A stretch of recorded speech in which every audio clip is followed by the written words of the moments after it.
आप लोगों से रिक्वेस्ट रहेगी, अगर गमछा और कुछ रहे ना तो अपने मुंह पे थोड़ा सा लगा लीजिएगा, क्योंकि इसको बहुत लोग देखेंगे। मैं ये वाली जो लाइन मैंने साफ दूंगा। गमछा या मफलर जिसके पास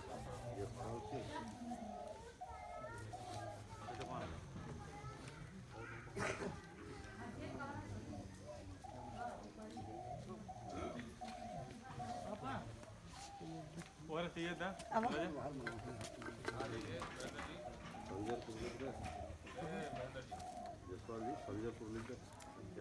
जाइए जरा वहाँ बैठ जाइए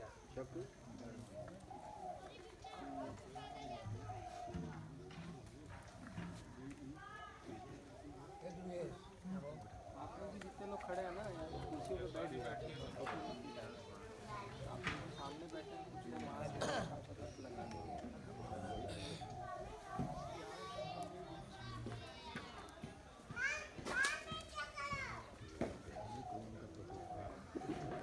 महेंद्र सर आइएगा, आइए प्रोग्राम चालू करते हैं। आप लोग प्लीज अपनी कुर्सी पे बैठ जाए, क्योंकि ये सारी चीजें रिकॉर्ड होंगी। आप आगे आ जाइए भैया। यशपाल भैया आप आगे आइए, इधर आइए। आप सभी लोग बैठ जाइए आराम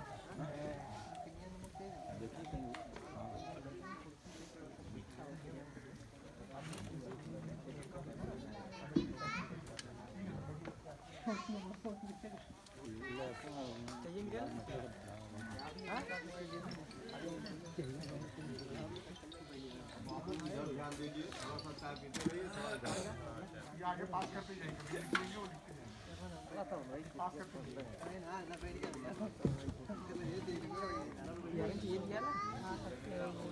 क्यों काफी लेना लाइक लालू पीने हाँ लालू वालू को बोलेंगे ना फिर के बारे में हम बात करेंगे आपसे।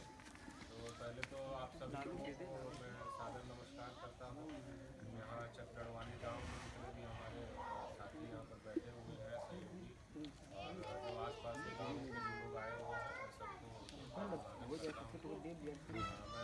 परिचय देना चाहता हूँ।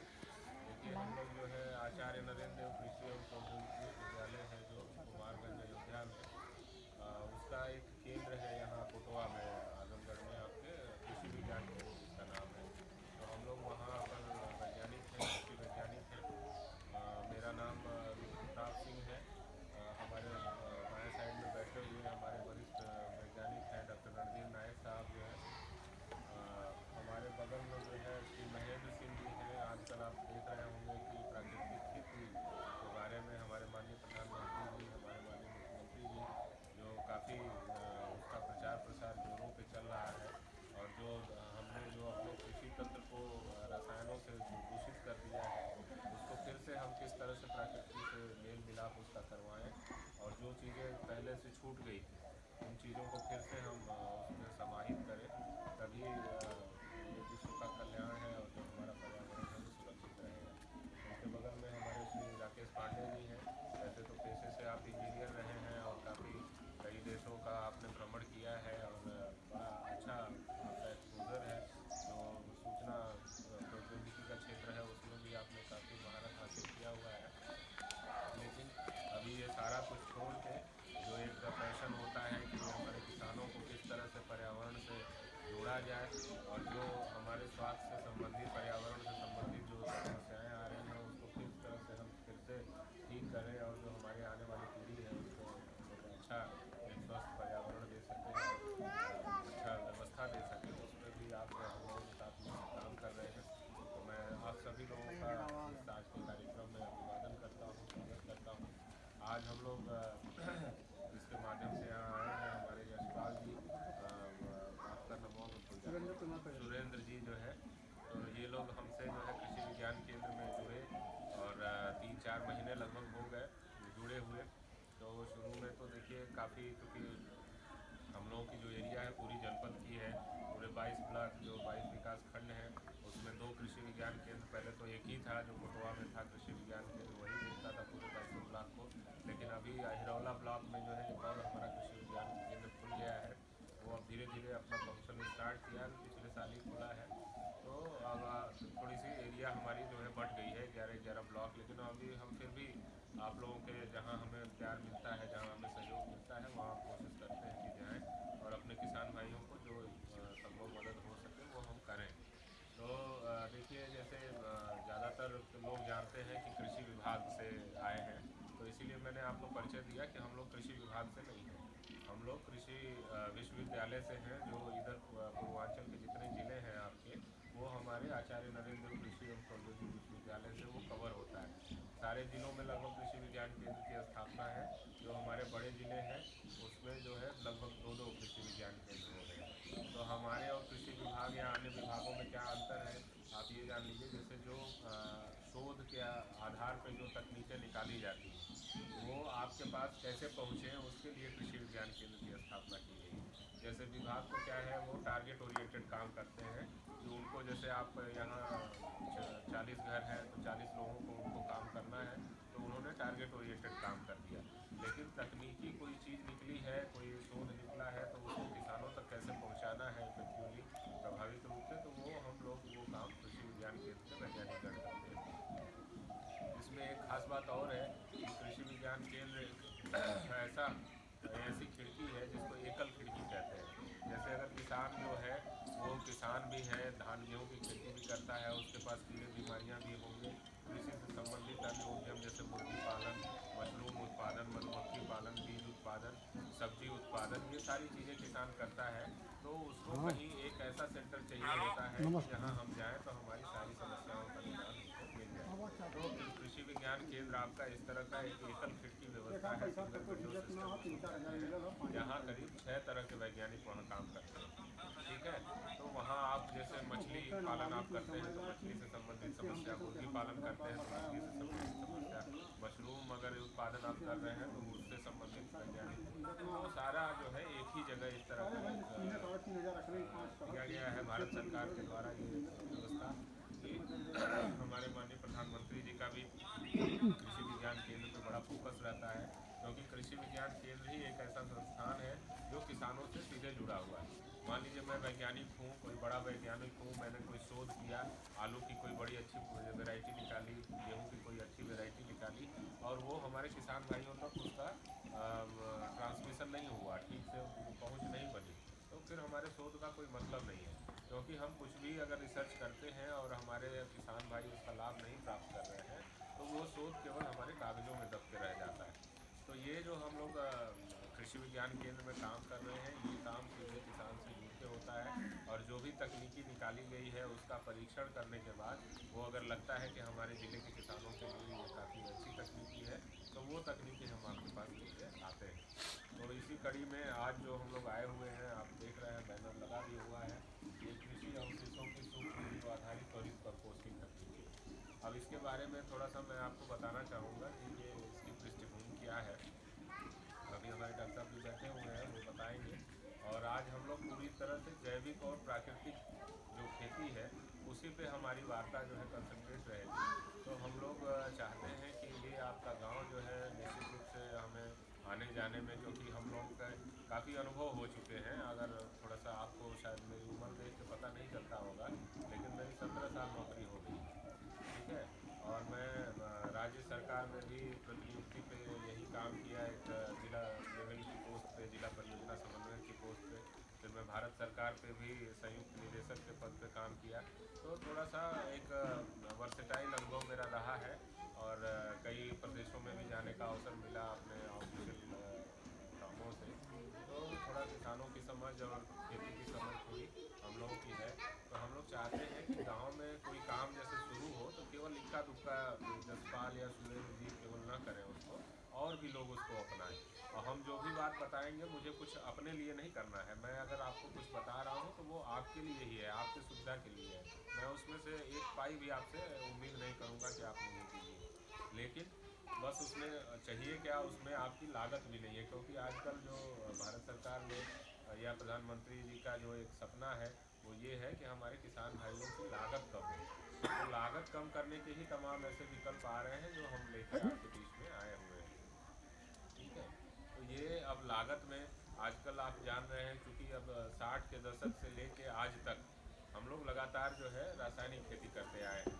हम यूरिया, जैसे हमें ये पता है कि अगर यूरिया हम डाल देंगे तो हमारी फसल जो है बड़ी हरी भरी हो जाएगी, उसका प्रोडक्शन बढ़ जाएगा।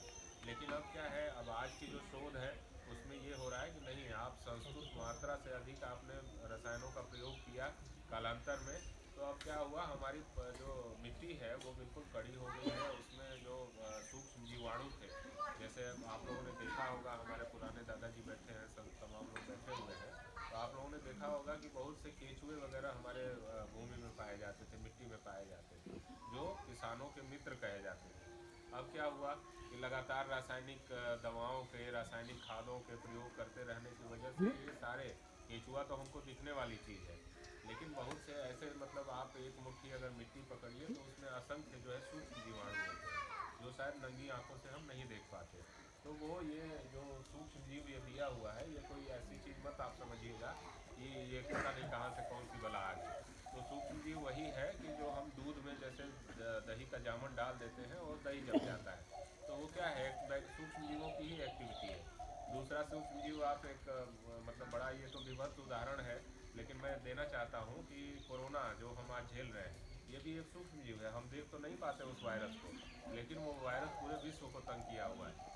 तो इस तरह के संस्थान, इस तरह के हमारे रिसर्च के साइंटिस्ट, शोध वैज्ञानिक लगातार इस पे काम कर रहे हैं। जैसे हम लोग तो आपके बीच में ले जा रहे हैं, लेकिन जो लेबोरेटरी में बैठे हुए हमारे साइंटिस्ट हैं, वो लगातार काम कर रहे हैं कि हमारे किसान भाइयों को हम कौन सा ऐसा शोध करके दें कि जिससे उनकी आय जो है वो बढ़ सके, उनकी लागत कम हो सके, जो पर्यावरण है हमारा जो दूषित हो रहा है वो अब दूषित ना हो। हम पहले से जो हमारा प्राकृतिक था पर्यावरण, उस तरह से हम फिर से उसको मेंटेन कर सकें। तो उसमें आप लोगों से भी अभी आपके वक्तव्य होंगे, और आप देखेंगे कि हमारे ज़िले में भी बहुत से ऐसे किसान भाई हैं जो अब इसको शुरू करना तैयार हैं।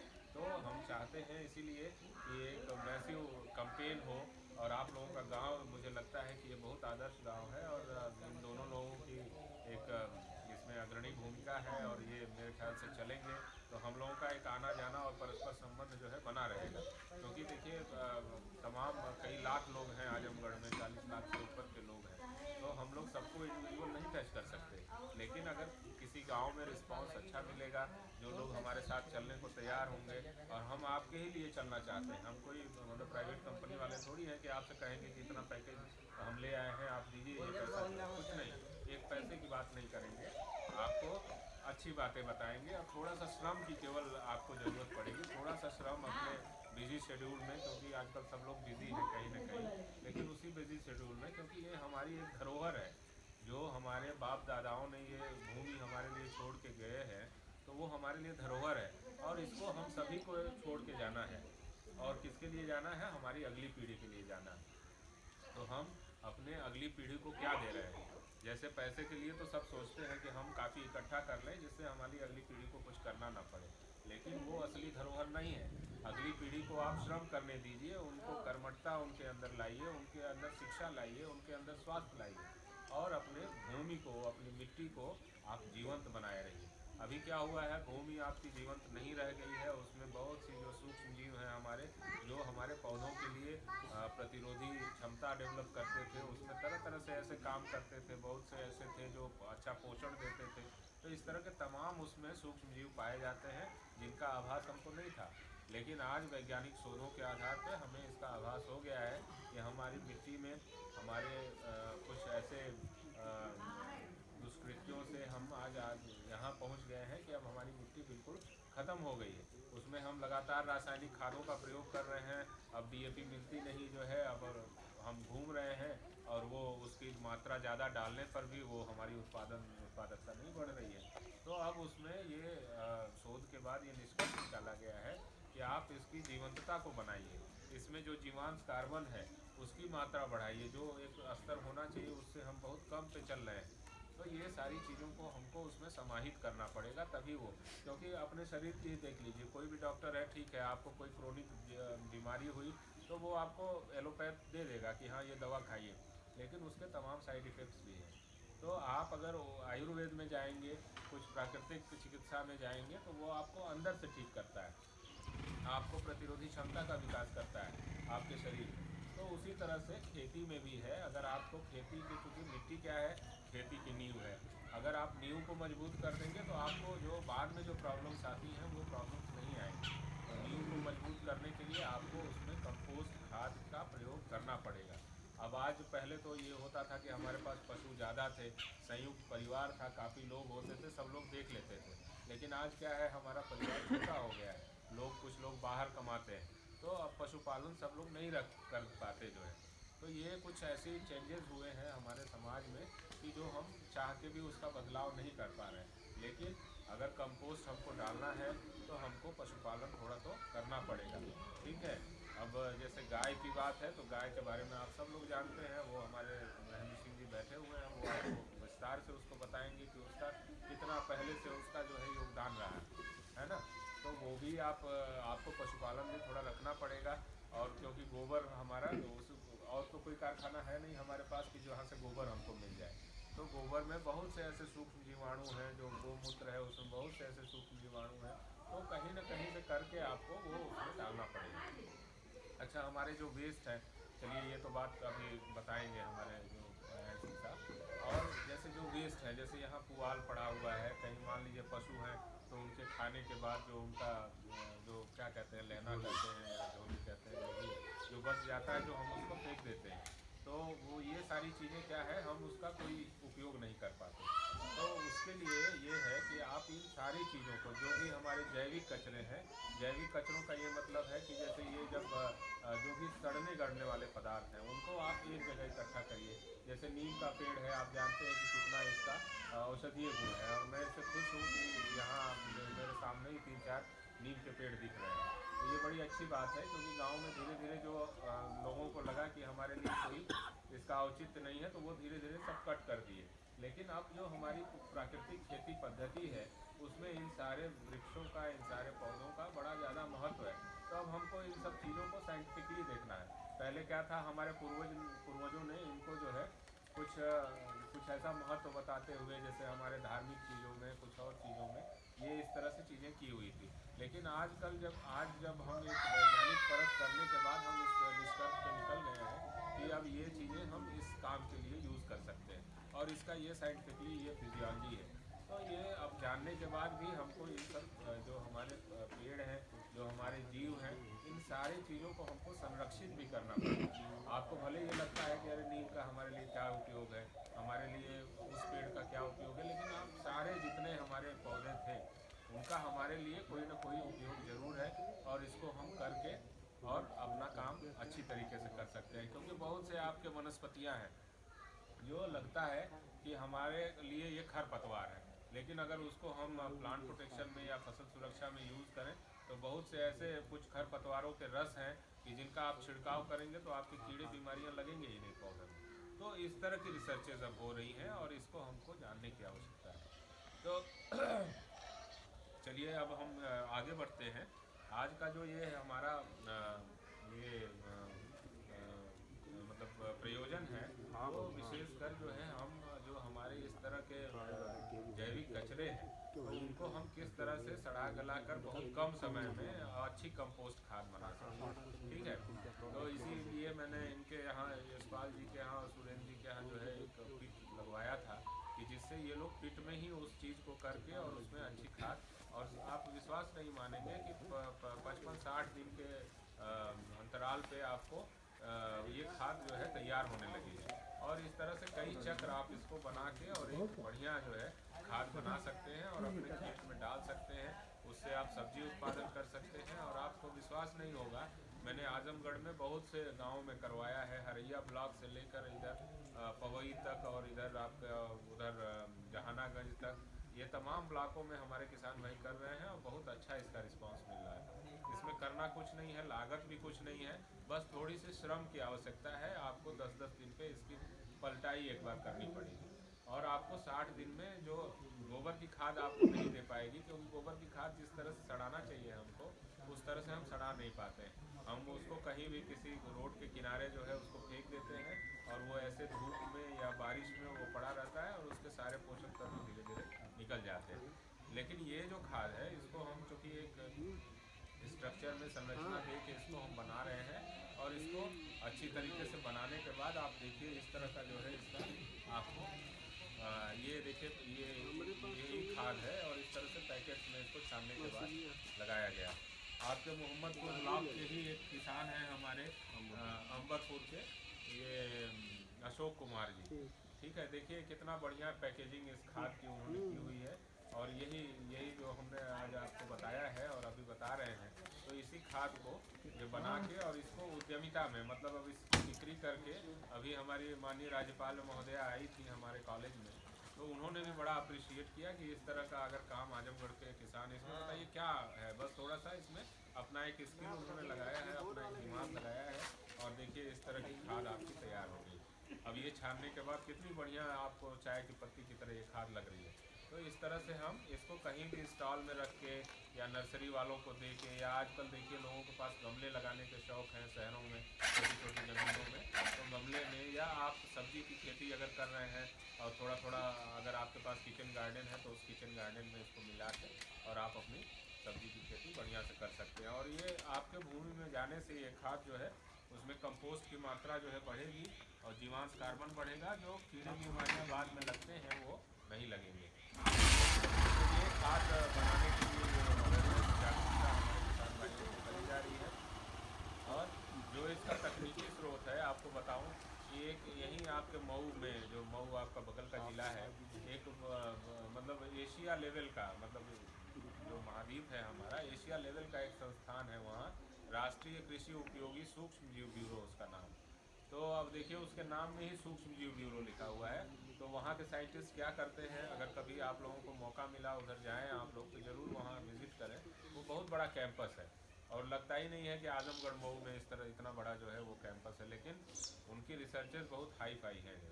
अब आप सोचिए कि वो सूक्ष्म जीवों पे ही सारा रिसर्च उनका होता है, सारे वैज्ञानिक दक्षिण भारत के तक वैज्ञानिक वहाँ काम करते हैं, ठीक है। और ये सूक्ष्म जीवों से हम क्या क्या चीज़ें कर सकते हैं, जैसे सूक्ष्म जीवों, भाई दही जमती है सूक्ष्म जीवों से, वो कई वैज्ञानिक ही तो उसका पता लगाया होगा कि हाँ भाई ये इसमें जो है बैक्टीरिया है।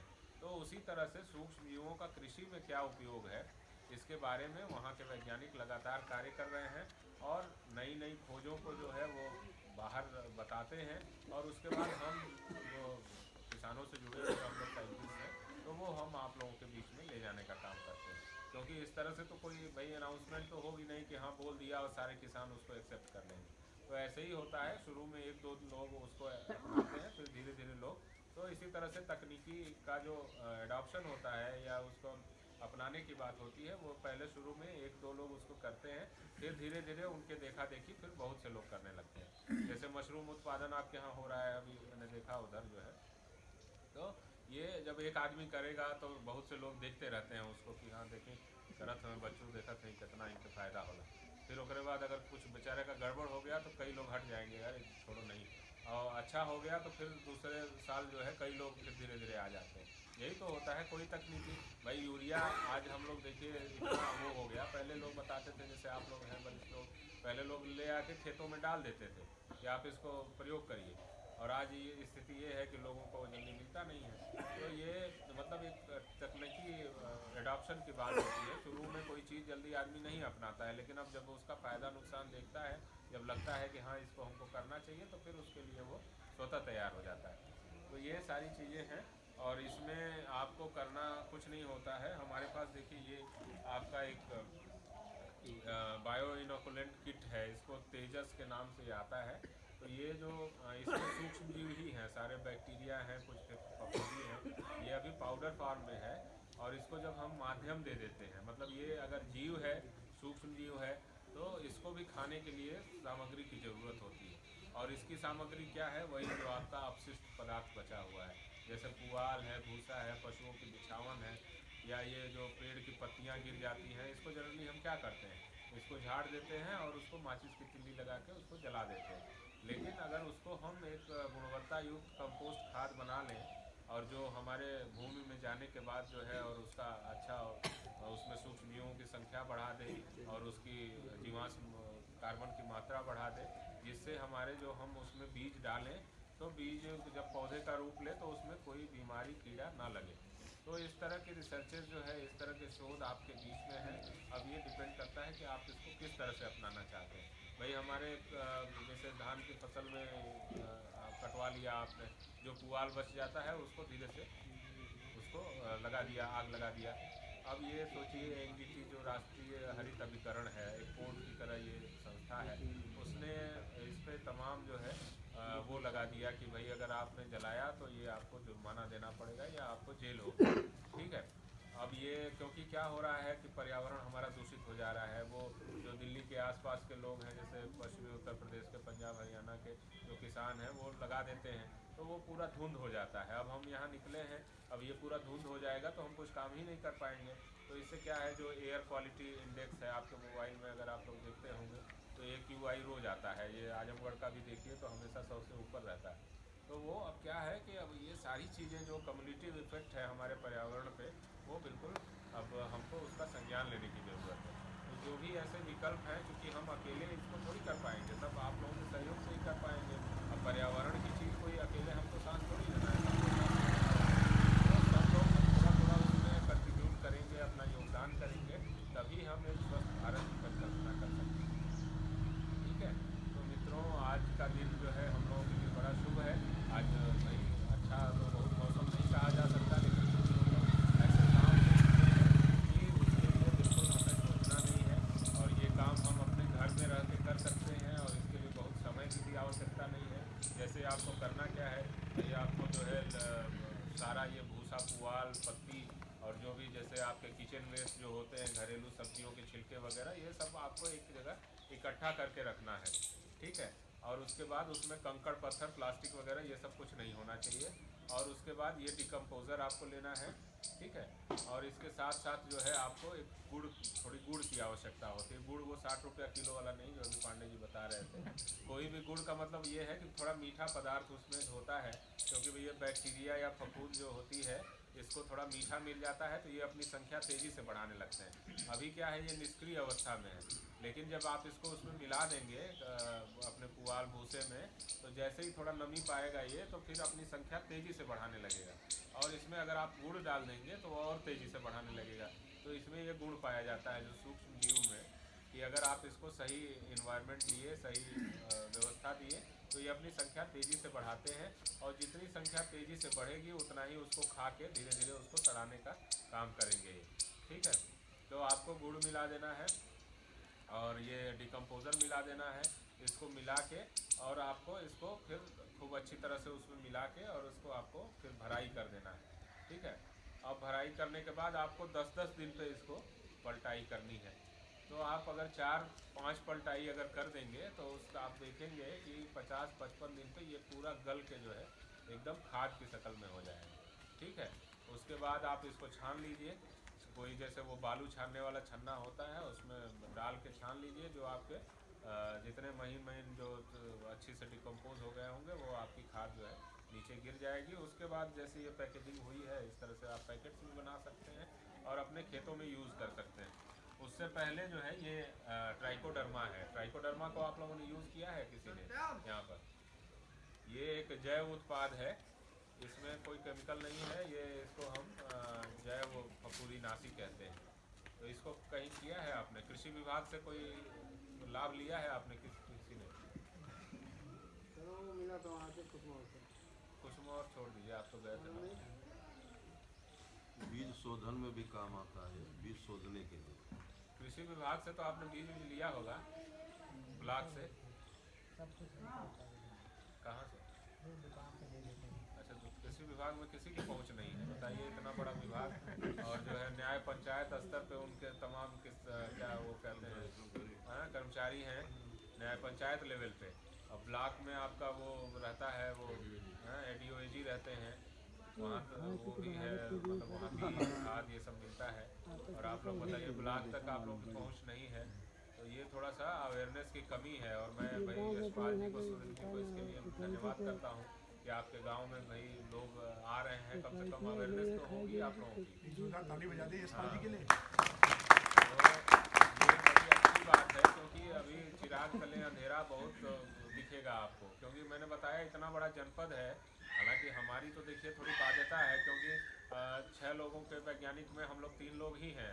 अभी पूरे लोगों की पोस्टिंग नहीं है, कुछ अभी ट्रांसफ़र हो गए, कुछ ये हो गया, लेकिन हम लोग 3 लोग हैं। लेकिन हम लोग समझ लीजिए कि 14 घंटे काम करते हैं, ये जान लीजिए आप लोग।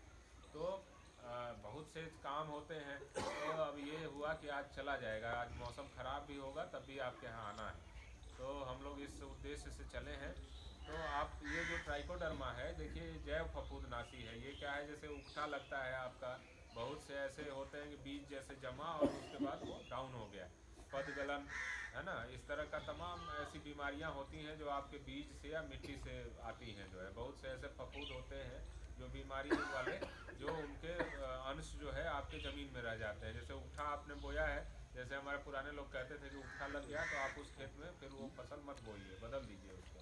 तो उसके पीछे यही कारण होता है कि वो उकठा लग गया तो फिर उसके अंश आपके खेत में रहेंगे, और दोबारा अगर वही क्रॉप आपने बो दी, जैसे चना है, मटर है, अरहर है, तो वो फिर उस पर उकठा का प्रकोप ज़्यादा हो जाता है, आपकी सारी फसल चौपट हो जाएगी। तो ये ऐसी फफूंद है कि आप इससे उसको बीज को शोधित कर सकते हैं, ठीक है। और इस पर कृषि विभाग की सब्सिडी मिलती है। ये 100 रुपये का है, तो इसमें 80% सब्सिडी है, 20 रुपये आपको केवल देना पड़ेगा, ठीक है।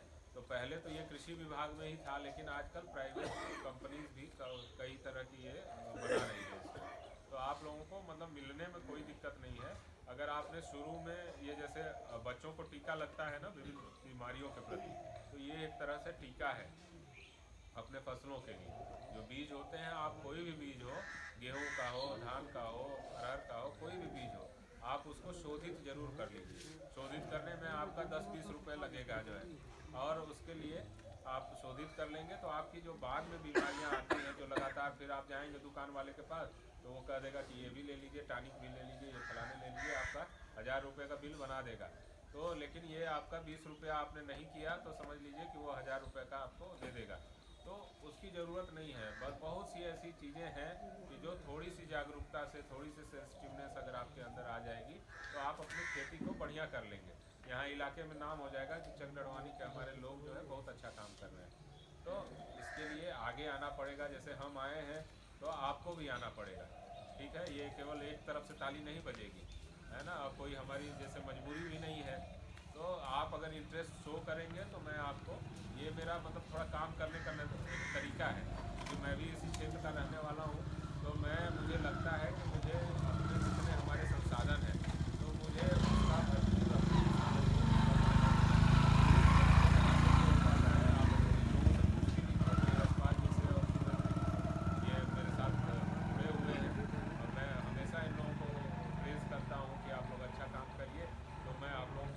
अच्छे फोरम पे आप लोगों को पुरस्कृत कराऊंगा, सम्मानित कराऊंगा। ऐसे हमारे बहुत से किसान हैं, जैसे आपका अम्बरपुर का अभी दिखा है, गवर्नर के सामने इनको पेश किया और उनसे उन्होंने जो है सम्मानित हुए, और उनको मतलब ये कहा गया कि नहीं बहुत अच्छा काम कर रहे हैं। तो इस तरह का अपना बनाना चाहिए कि हम जहाँ हैं, जिस क्षेत्र में हैं, लोग हमको जाने, हमारे कृत्यों को लोग सराहें, तभी तो भाई आदमी का जीवन है। अदरवाइज जैसे मैं वैज्ञानिक हूँ, अब मुझे कोई कहे कि अरे बेकार हैं, ये सोते रहते हैं जो है, तो मेरे फिर काम करने का फ़ायदा क्या है जो, ठीक है। अगर 10 लोग मुझे ज़िले में जानते नहीं हैं तो मेरे काम करने का फ़ायदा नहीं है, फिर मैं तो केवल ऐसे ही अपना टाइम काट रहा हूँ। तो ये सब बातें हैं। तो एक सामान्य सी बात है। तो अगर आपको इसमें काम करना है तो बहुत थोड़ी सी इसमें आपको मेहनत है। एक बार आधा घंटा समय निकाल लीजिए 10 दिन में, कभी भी छुट्टी रहती है, संडे है, आप उसमें समय निकाल सकते हैं। एक बार पलटाई बस कर दीजिए, पलटाई कर दीजिए। जो नमी है, जैसे इसमें 75% नमी करीब हो, तो ये अपना काम बैक्टीरिया खूब अच्छा करते हैं, ठीक है। तो आप बस नमी रख लीजिए, ये कर लीजिए। आपके जितने ये सब पूरे कचरे हैं, एक तो सफाई भी हो जाएगी। देखिए हमने एक वेस्ट टू वेल्थ और एक स्वच्छता अभियान भी इस समय चल रहा है, तो वो एक स्वच्छता भी हो जाएगी हमारे गांव की। इस तरह की जो चीज़ें हैं, जो हम जिसको वर्ज्य समझते हैं, ये आपने देखा है वेस्ट टू वेल्थ, अपशिष्ट से खुशहाली लिखा गया है, वो इसी पे निर्भर है कि जो अपशिष्ट है इसको हम समझते हैं कचरा है, ले हम माचिस लगाते हैं, इसको जला देते हैं। अगर उसको हम ये खाद बना लें तो आप देखिए, अब ये खाद इसमें 45 रुपया लिखे हुए हैं। अब ये शहर में ले जाएंगे तो लोग गाड़ी से उतरेंगे और देखेंगे स्टिकर वगैरह बढ़िया लगा है, हाँ भाई कितने का है, तो 45 का है, 40 में ले लेंगे, आप दे देंगे। और वैसे 20 रुपया मान लीजिए दे रहे हैं, तब भी तो बहुत है। ₹20 किलो भी दे रहे हैं तो बहुत है, अब 45 रुपये प्रिंट किया हुआ है। तो ये मतलब एक रोज़गार का तरीका है कि हम खेती में कैसे रोज़गार डेवलप करें। अब आज का ज़माना ये है कि धान गेहूँ की खेती करके काम नहीं चलने वाला है, आपको मशरूम का उत्पादन करना पड़ेगा, ठीक है, आपको मधुमक्खी पालन करना पड़ेगा, अच्छे बीज का उत्पादन अपने खेत में करना पड़ेगा, आपको और भी बहुत सी चीज़ें हैं जैसे कंपोस्ट का उत्पादन करना पड़ेगा। मतलब खेती के साथ साथ जो और चीज़ें हम कर सकते हैं जिससे हम थोड़ा अर्निंग हो सके, है ना, मुर्गी पालन है और भी तमाम ऐसी चीज़ें हैं जो लाइवली हम करके, आप देखिए कि जो ये काम कर रहे हैं खेती के साथ लोग, उनको रोज़गार भी मिला है, इधर उधर घूमना भी नहीं है और वो अच्छा पैसा कमा रहे हैं। तो थोड़ा सा समय दे के अपने जो, चूँकि हमारे जो हम लोग क्या है कि हम लोग भी कृषक फैमिली से ही बिलोंग करते हैं, तो खेती ऐसी चीज़ है कि जिसको अलग से पढ़ाने की ज़रूरत नहीं पड़ती। हालांकि हम लोगों ने PhD बाद में उसमें की हुई है, लेकिन ये है कि बहुत सी चीज़ें अपने बाप दादे से आदमी सीख लेता है। ये ऐसा हमारा एक प्रोफेशन है, ऐसा एक पेशा है कि खेती हर आदमी के घर में होती है। तो बहुत सी चीज़ें आपको, जैसे बीज कैसे बोना है, खाद कैसे डालनी है, दवा का स्प्रे कैसे करना है, क्योंकि वो चीज़ें हम परिवार में बैठ के डिस्कस करते रहते हैं, ठीक है। तो ये सारी चीज़ें, बहुत सी चीज़ें हम अपने आप सीख लेते हैं, अपने घर वालों से सीख लेते हैं। और उसमें जैसे पढ़ना है तो मैं, सुरेंद्र जी का लड़का एग्रीकल्चर से पढ़ रहा है, मैं उसको मोटिवेट कर रहा हूँ कि तुम अच्छा बनो, तुम्हारे फादर खेती कर रहे हैं, तुम कृषि वैज्ञानिक बन जाओ जो है। तो इस तरह की थोड़ी सी चीज़ें जो है वो आपको अपने अंदर बिल्ड करनी पड़ेगी। अपने आगे आने वाले जो है, जो हमारी प्रोजनी है, उसको आपको मोटिवेट करना पड़ेगा। अब यहाँ जैसे एग्रीकल्चर में आजकल आजमगढ़ में बहुत से कॉलेज खुल गए हैं, प्राइवेट बहुत से कॉलेज हैं और गवर्नमेंट के भी बहुत से, जैसे चंदेसर आपका है एक PG कॉलेज है, महाविद्यालय है, वहाँ MSc तक करते हैं लड़के। और हमारे बगल में कोटवा में भी जो हमारे आचार्य नरेंद्र देव का एक कैंपस खुल गया है, वहाँ भी BSc AG की पढ़ाई होती है। तो आप लोग भी अपने बच्चों को अच्छा, उनको मोटिवेट करके कि बेटा तुम चलो, मैं किसानी कर रहा हूँ, तुम कृषि वैज्ञानिक बन जाओ, क्यों नहीं बन सकते हैं? यहीं से तो, गांव से ही तो IAS बनता है, तो बन सकते हैं। बस ये है कि आपके अंदर वो विल पावर होनी चाहिए। थोड़ा सा अच्छे से उनको गाइड करिए, अच्छे से उनको नर्चर करिए, ठीक है। तो इस तरह के बहुत से लोग हैं हमारे, जो विपिन बिहारी हैं, तो वहाँ झिरुआ कमालपुर के, उनका भी लड़का अभी हमारे नरेंद्र देव में ही BSc हॉर्टिकल्चर में एडमिशन लिया है। और मैंने काफ़ी मोटिवेट उनको किया कि भाई आप, वैसे वो इधर उधर की फील्ड में जा रहे थे, हमने कहा नहीं, इसको एग्रीकल्चर में पढ़ाइए, जो है अच्छा रहेगा, उसका स्कोप अच्छा है। अब एग्रीकल्चर के जो BSc AG हैं, आपके बैंक में फील्ड अफसर हो सकते हैं, तमाम ऐसी प्राइवेट कंपनीज़ हैं खाद की, बीज की, उसमें काम कर सकते हैं, पेस्टिसाइड की। और इसमें सिविल सर्विसेज में जो पोस्ट हैं आपकी, जिला उद्यान अधिकारी, जिला कृषि अधिकारी, भूमि संरक्षण अधिकारी, ये सारी एग्रीकल्चर ग्रेजुएट्स के लिए ही रिजर्व है। तो बहुत से स्कोप हैं, और जो अच्छा पढ़ेगा वो वैज्ञानिक हो सकता है, प्रोफेसर हो सकता है, तमाम ऐसे फील्ड हैं। तो आप ये कर सकते हैं कुछ। जैसे अब यहाँ अवेयरनेस नहीं है, मैं तो मतलब दंग हूँ कि कृषि विभाग मतलब इतना बड़ा विभाग है और आप लोगों की पहुँच एक आदमी की भी नहीं है कि जो जाके वहाँ से ब्लॉक से बीज उठाया हो या कुछ और लिया हो, कोई और सुविधा ली हो।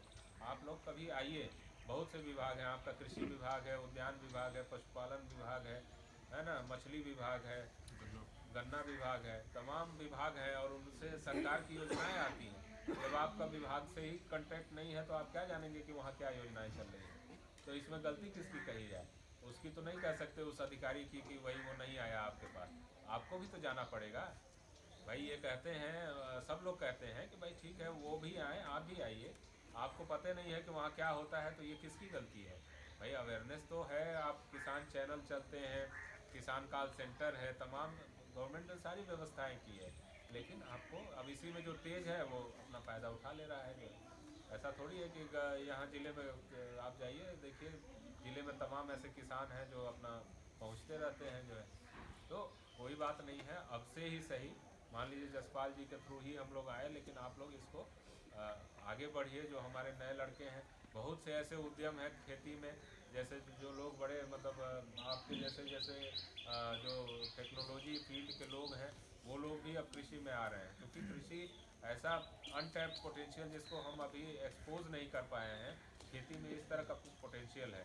अभी हम ऑर्गेनिक खेती पे आ रहे हैं, जिसके पास पैसा है जेब में तो वो कहेगा कि नहीं, हमको बिना खाद वाली आप गेहूँ दीजिए, बिना खाद वाला आटा दीजिए, है ना, तो हम आपको इसका 3 गुना दाम देंगे। जो अभी 20 रुपया किलो हम गेहूँ दे रहे हैं, हम 80 रुपया, ये बैठे हैं सिंह साहब, इनका अनुभव है, ये आपसे शेयर करेंगे।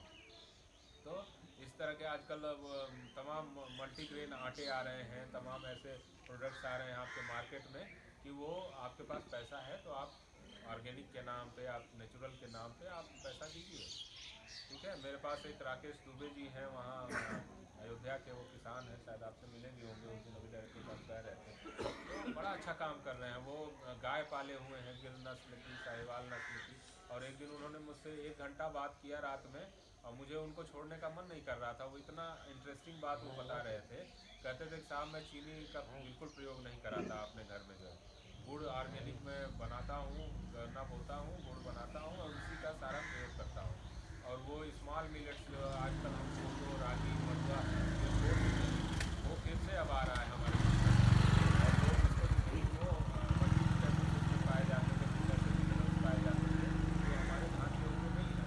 तो नेचर जो है वो फिर से एक बार जो है चेंज हो रहा है, और फिर से हमको वो सारी प्राचीन पद्धति जो थी उसको फिर से ले आना है। ऐसा नहीं कि धान गेहूँ के चक्कर में, धान गेहूँ अब रखने की जगह नहीं है सरकार के पास, वो हम पैदा कर रहे हैं, तो हम वो चीज़ें पैदा करें जो हमको पैसा दे सके।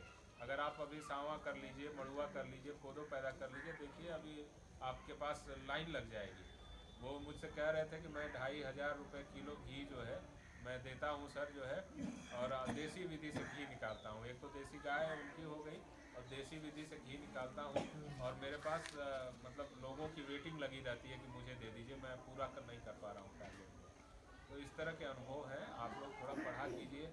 मोबाइल वाले जो लोग हैं, जो एंड्रॉयड मोबाइल रखे हैं, तमाम यूट्यूब चैनल्स हैं जो आपको अच्छी अच्छी बातें बताते हैं, तो कभी कभी गाने और फिल्म के अलावा ये सब भी देख लेना चाहिए, जो चीज़ें हमको जो है आगे उठा सकेंगे। मैं मना नहीं कर रहा, मनोरंजन भी करना ज़रूरी है, लेकिन उसके साथ साथ ये जानकारी और जागरूकता भी बहुत ज़रूरी है। ठीक है, तो आप लोग ये भी देखिए, आजकल चूँकि सोशल मीडिया बहुत प्रभावी है, WhatsApp group, Facebook, YouTube channels, तमाम ऐसी चीज़ें हैं जो हमारे बीच में हैं, और उनसे अच्छी अच्छी चीज़ें हम सीख सकते हैं। अब जैसे महेंद्र सिंह जी से आप वैसे नहीं अगर मिल पाते, तो आप इनका यूट्यूब चैनल देख के इनसे जान सकते हैं। जो इनके गुरु हैं श्री सुभाष पालेकर जी, उनको आप देख सकते हैं, उनके तमाम वीडियोज़ आपके पास आ जाएंगे। सुभाष पालेकर जी का नाम आप डालेंगे गूगल में तो तमाम उनके वीडियो आ जाएंगे, आप देखिए कभी जो है उनको, तो आपको अच्छा लगेगा और आपका ज्ञान बढ़ेगा, आप फिर से वो अपने खेतों में उसको करने के लिए प्रेरित होंगे। ठीक है, वो राज्यपाल जी आचार्य देवव्रत जी जो गुजरात के राज्यपाल जी हैं, वो काफ़ी, हाँ, 180 एकड़ खेत पे वो काम कर रहे हैं, और उनके भी बड़े अच्छे अनुभव हैं प्राकृतिक खेती में। आचार्य देवव्रत जी का आप सर्च कर सकते हैं, उनके यूट्यूब तमाम चैनल्स हैं, उस पर आप उनकी चीज़ें देख सकते हैं। तो इस तरह के तमाम जो उपलब्धियां हैं खेती की, तमाम आधुनिक खेती की जो उपलब्धियां हैं, उसको जानने की ज़रूरत है। भले हमारी छोटी खेती है, लेकिन हम उसको ठीक कर सकते हैं, हम उसको स्वस्थ कर सकते हैं, उसमें क्या बुराई है भाई। जो हमारी मिट्टी बीमार हो गई है, उसको हम स्वस्थ कर लें, स्वस्थ करके, और आप चाहे जो बोइए तो वो फिर आपके उसमें ताकत आती है, जो भी आप बोएंगे वो आप उसको प्राकृतिक कह सकेंगे, जैविक कह सकेंगे। तो आज का प्रोग्राम इसी पे बेस्ड है, और मैं आज कुछ लोग जो हैं जो इसमें इंटरेस्टेड हैं, उनको आज ये हमारे पास ये सामग्री है वो हम देंगे, और उम्मीद भी करेंगे कि आगे जो है आप लोग उसमें बढ़िया काम करिए। और मैं चाहता हूँ कि ये पूरा गांव आपका, चूँकि छोटा गांव है, इसको हम इजीली मैनेज कर सकते हैं, तो इसमें आप प्राकृतिक खेती, जैविक खेती, ये सारे अच्छे से करिए कि कोई बाहर का विजिटर आए, कभी डीएम साहब भी आ सकते हैं आपके गाँव में।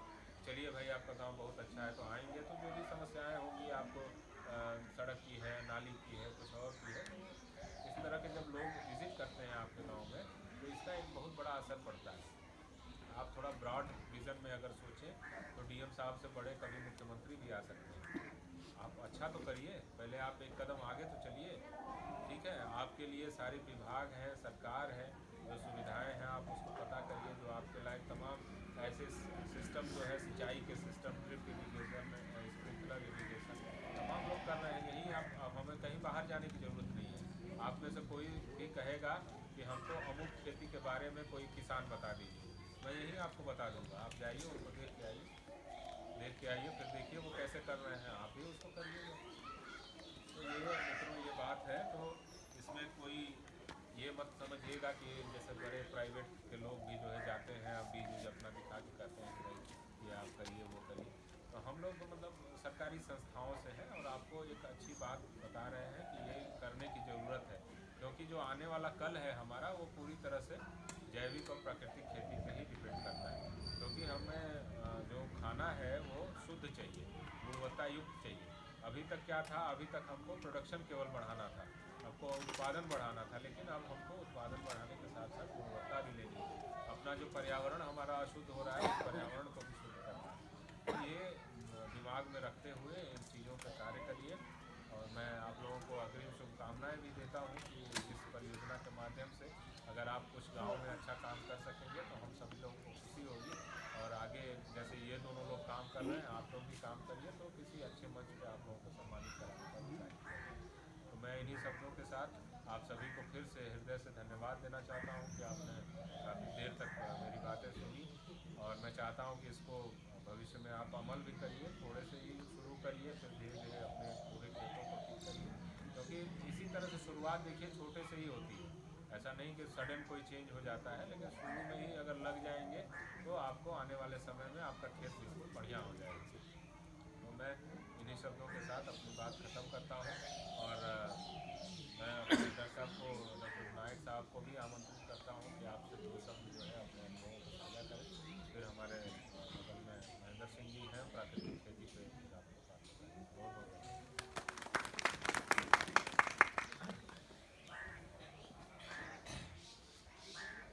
ग्राम सभा चक्रभवानी के प्रगतिशील, जागरूक एवं कर्मठ हमारे किसान भाई तथा यहाँ बैठे हमारे नौजवान दोस्त, कृषि विज्ञान केंद्र कटवा के वरिष्ठ फसल सुरक्षा वैज्ञानिक डॉक्टर रूप प्रताप सिंह साहब, प्राकृतिक खेती के जनपद में पूर्वांचल में प्रणेता भाई महेंद्र सिंह, हमारे आपके बीच में दोस्तों देखें कि इंजीनियर साहब बैठे हुए हैं, इंजीनियर राकेश पांडे जी बहुत ही विशिष्ट व्यक्ति हैं। उन्होंने 20 साल 22 साल पढ़ाई की, 20 साल देश की सेवा किया और अपना ज़िंदगी का अगला जो उनका है 20 साल 30 साल जो भी ज़िंदगी है 45 साल उसको समाज सेवा उन्होंने लगा रखा है। ऐसे व्यक्ति हम लोग जो है आपके बीच में लेके आए हुए हैं। हमारे परियोजना सहायक भाई पन्नू जी, आप सभी का दोस्तों बहुत बहुत हार्दिक स्वागत है, अभिनंदन एवं वंदन है हमारे तरफ से, हमारे कृषि विज्ञान केंद्र की तरफ से। सम्मानित दोस्तों, देखें कि जिस मिट्टी में हम लोग अपना जीवन जी रहे हैं, इस मिट्टी की सेहत के बारे में हमको आपको अवश्य ही चिंता करना चाहिए, जागरूक होना चाहिए, क्योंकि इसी पर हमारी ज़िंदगी आधारित है और आने वाली पीढ़ी को हम यही देके जाएंगे। देखें कि मिट्टी की जीवंतता, मिट्टी की उर्वरता, मिट्टी की उत्पादकता, ये सब निर्भर करती है मिट्टी में पाए जाने वाले जीवांश पदार्थ पर। आप लोग जाने जीवांश पदार्थ डॉक्टर भी बहुत बार बोले हैं, हम भी बोलेंगे, सभी लोग बोलेंगे इसके बारे में जीवांश पदार्थ क्या होता है। देखें कि मिट्टी हमारी जो है इसका मुख्य खुराक क्या होता है, तो वह बताएंगे। इसमें से मिट्टी का मुख्य खुराक क्या है, हम मानव का मुख्य खुराक क्या है। हम मानव का दोस्तों मुख्य खुराक है रोटी सब्जी चावल दाल, ये तो हमारा खाना है। इसी खाने को ज़्यादा पाच्य बनाने के लिए, ज़्यादा स्वादिष्ट बनाने के लिए, ज़्यादा प्रयास बनाने के लिए हम लोग तरह तरह की बाहरी चीज़ें उसमें हम लोग डालते हैं। हमारी मिट्टी का मुख्य खुराक है कि हर प्रकार की वो खादें जिसमें जीवांश पदार्थ पाया जाता है। जीवांश पदार्थ 100 किलोग्राम सड़ी गोबर की खाद अपने खेतों में जो आप डालते हैं तो उसमें मात्र आधा किलोग्राम नाइट्रोजन पाया जाता है, लेकिन शेष जो 99.5 किलो होता है यही मिट्टी का यही जीवांश पदार्थ है।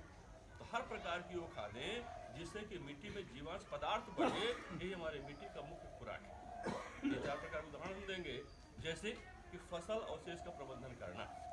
खेत कट गया कंबाइन मशीन से, धान कट गया, गेहूँ कट गया, जो भी फसल अवशेष आपके खेतों में बचा वो मिट्टी में अगर हम मिला देते हैं, उसके इन सूक्ष्म जीवाणुओं को मिला करके जैविक खाद बना देते हैं, यही मिट्टी का हमारे लिए मुख्य खुराक है।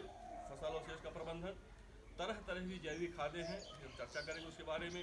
उन जैविक खादों का मिट्टी में प्रयोग, जैव उर्वरकों का प्रयोग, लाभदायक जो हमारे जैव फफूंदनाशी कीटनाशी आते हैं इनका प्रयोग, यही चीज़ें जो है हमारी मिट्टी का मुख्य खुराक है। हरी खाद का अपने फसल चक्र में समावेश, ये हमारी मिट्टी का मुख्य खुराक है जो मिट्टी में जीवांश तत्व को बढ़ाती है। देखें कि मिट्टी की जीवंतता, उर्वरता, उत्पादकता निर्भर करती है मिट्टी में पाए जाने वाले ये लाभदायक सूक्ष्म जीवाणुओं पर। यह सूक्ष्म जीवाणु होते हैं बैक्टीरिया, वायरस और फंजाई।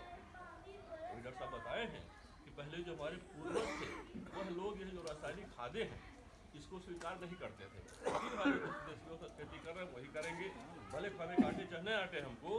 पहले का हमारा जो समाज था वो रोगी नहीं था, रोगी नहीं था। लोग 100 साल जीते थे, उनकी इंद्रियां 100 साल चला करती थी। आज के जो हमारा समाज है, आज जो समाज हमारा है, सब कुछ हम लोग मॉडर्नाइज हो गए हैं। फिर भी हमारे भारतवर्ष की औसत आयु आज घट करके 66 वर्ष हो गई। औसत आयु हमारी 66 वर्ष है।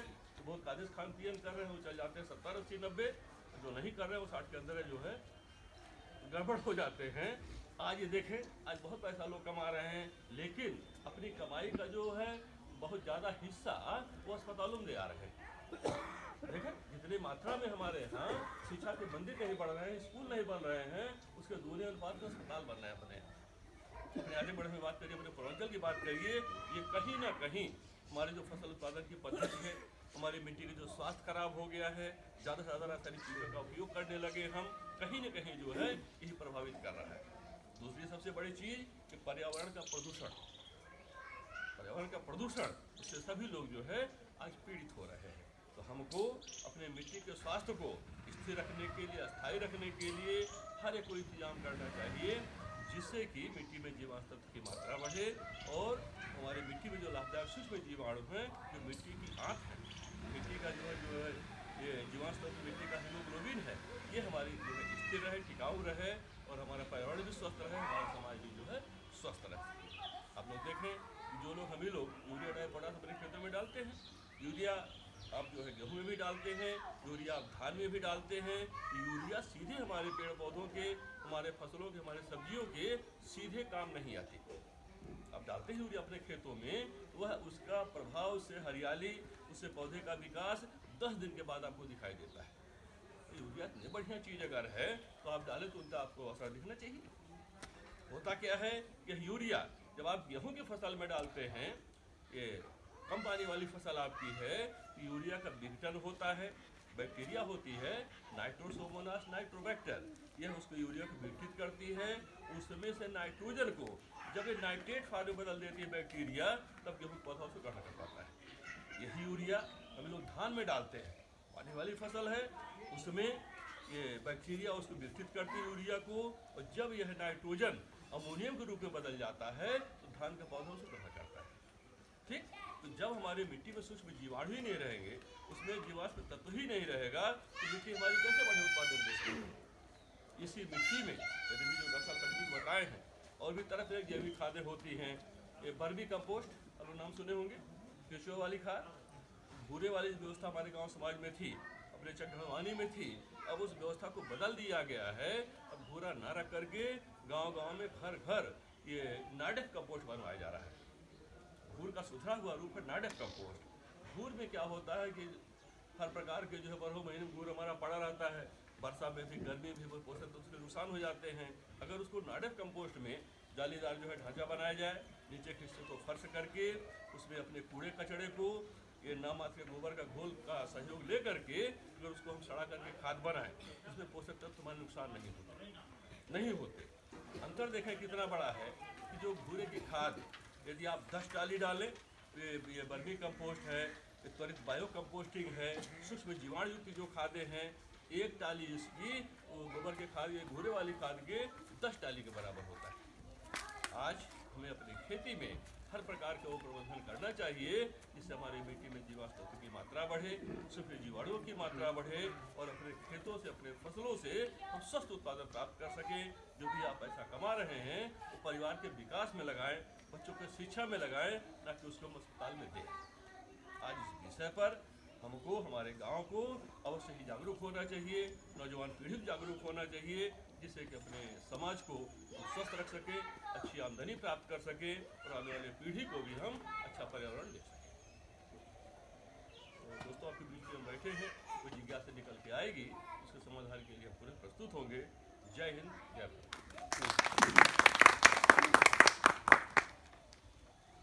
बहुत बहुत धन्यवाद डॉक्टर साहब। अभी देखिए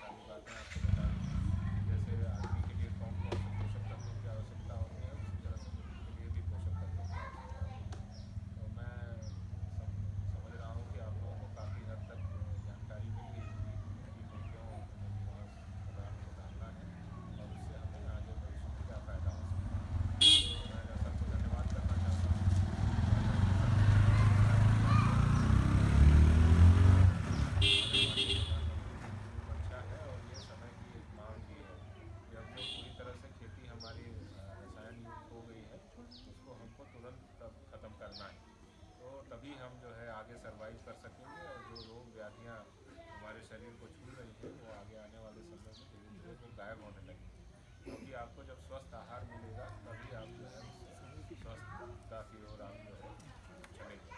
तो मैं देर ना करते हुए हमारे बीच में श्री महेंद्र सिंह जी बैठे हुए हैं, जिन्होंने अभी कई जगह इतना बढ़िया इन्होंने काम किया है कि हमारे जो गवर्नर महोदया है अभी हमारे विश्वविद्यालय में एक फंक्शन में कन्वोकेशन में आपको उन्होंने सम्मानित किया। इस तरह से बहुत से फोरम थे और एक मास्टर ट्रेनर के रूप में आपको विभिन्न देशों में विभिन्न जनपदों में आपको बुलाया जाता है प्राकृतिक खेती के बारे में चर्चा करने के लिए और अपने किसानों को जागरूकता करने के लिए। तो मैं श्री महेंद्र सिंह जी हमारे साथ हैं, मैं चाहता हूँ कि हमारे गढ़वाली के भी कृषकों को अपने अनुभवों के बारे में जो प्राकृतिक खेती से आपने प्राप्त किया है वो बताने का कष्ट करें। श्री महेंद्र सिंह।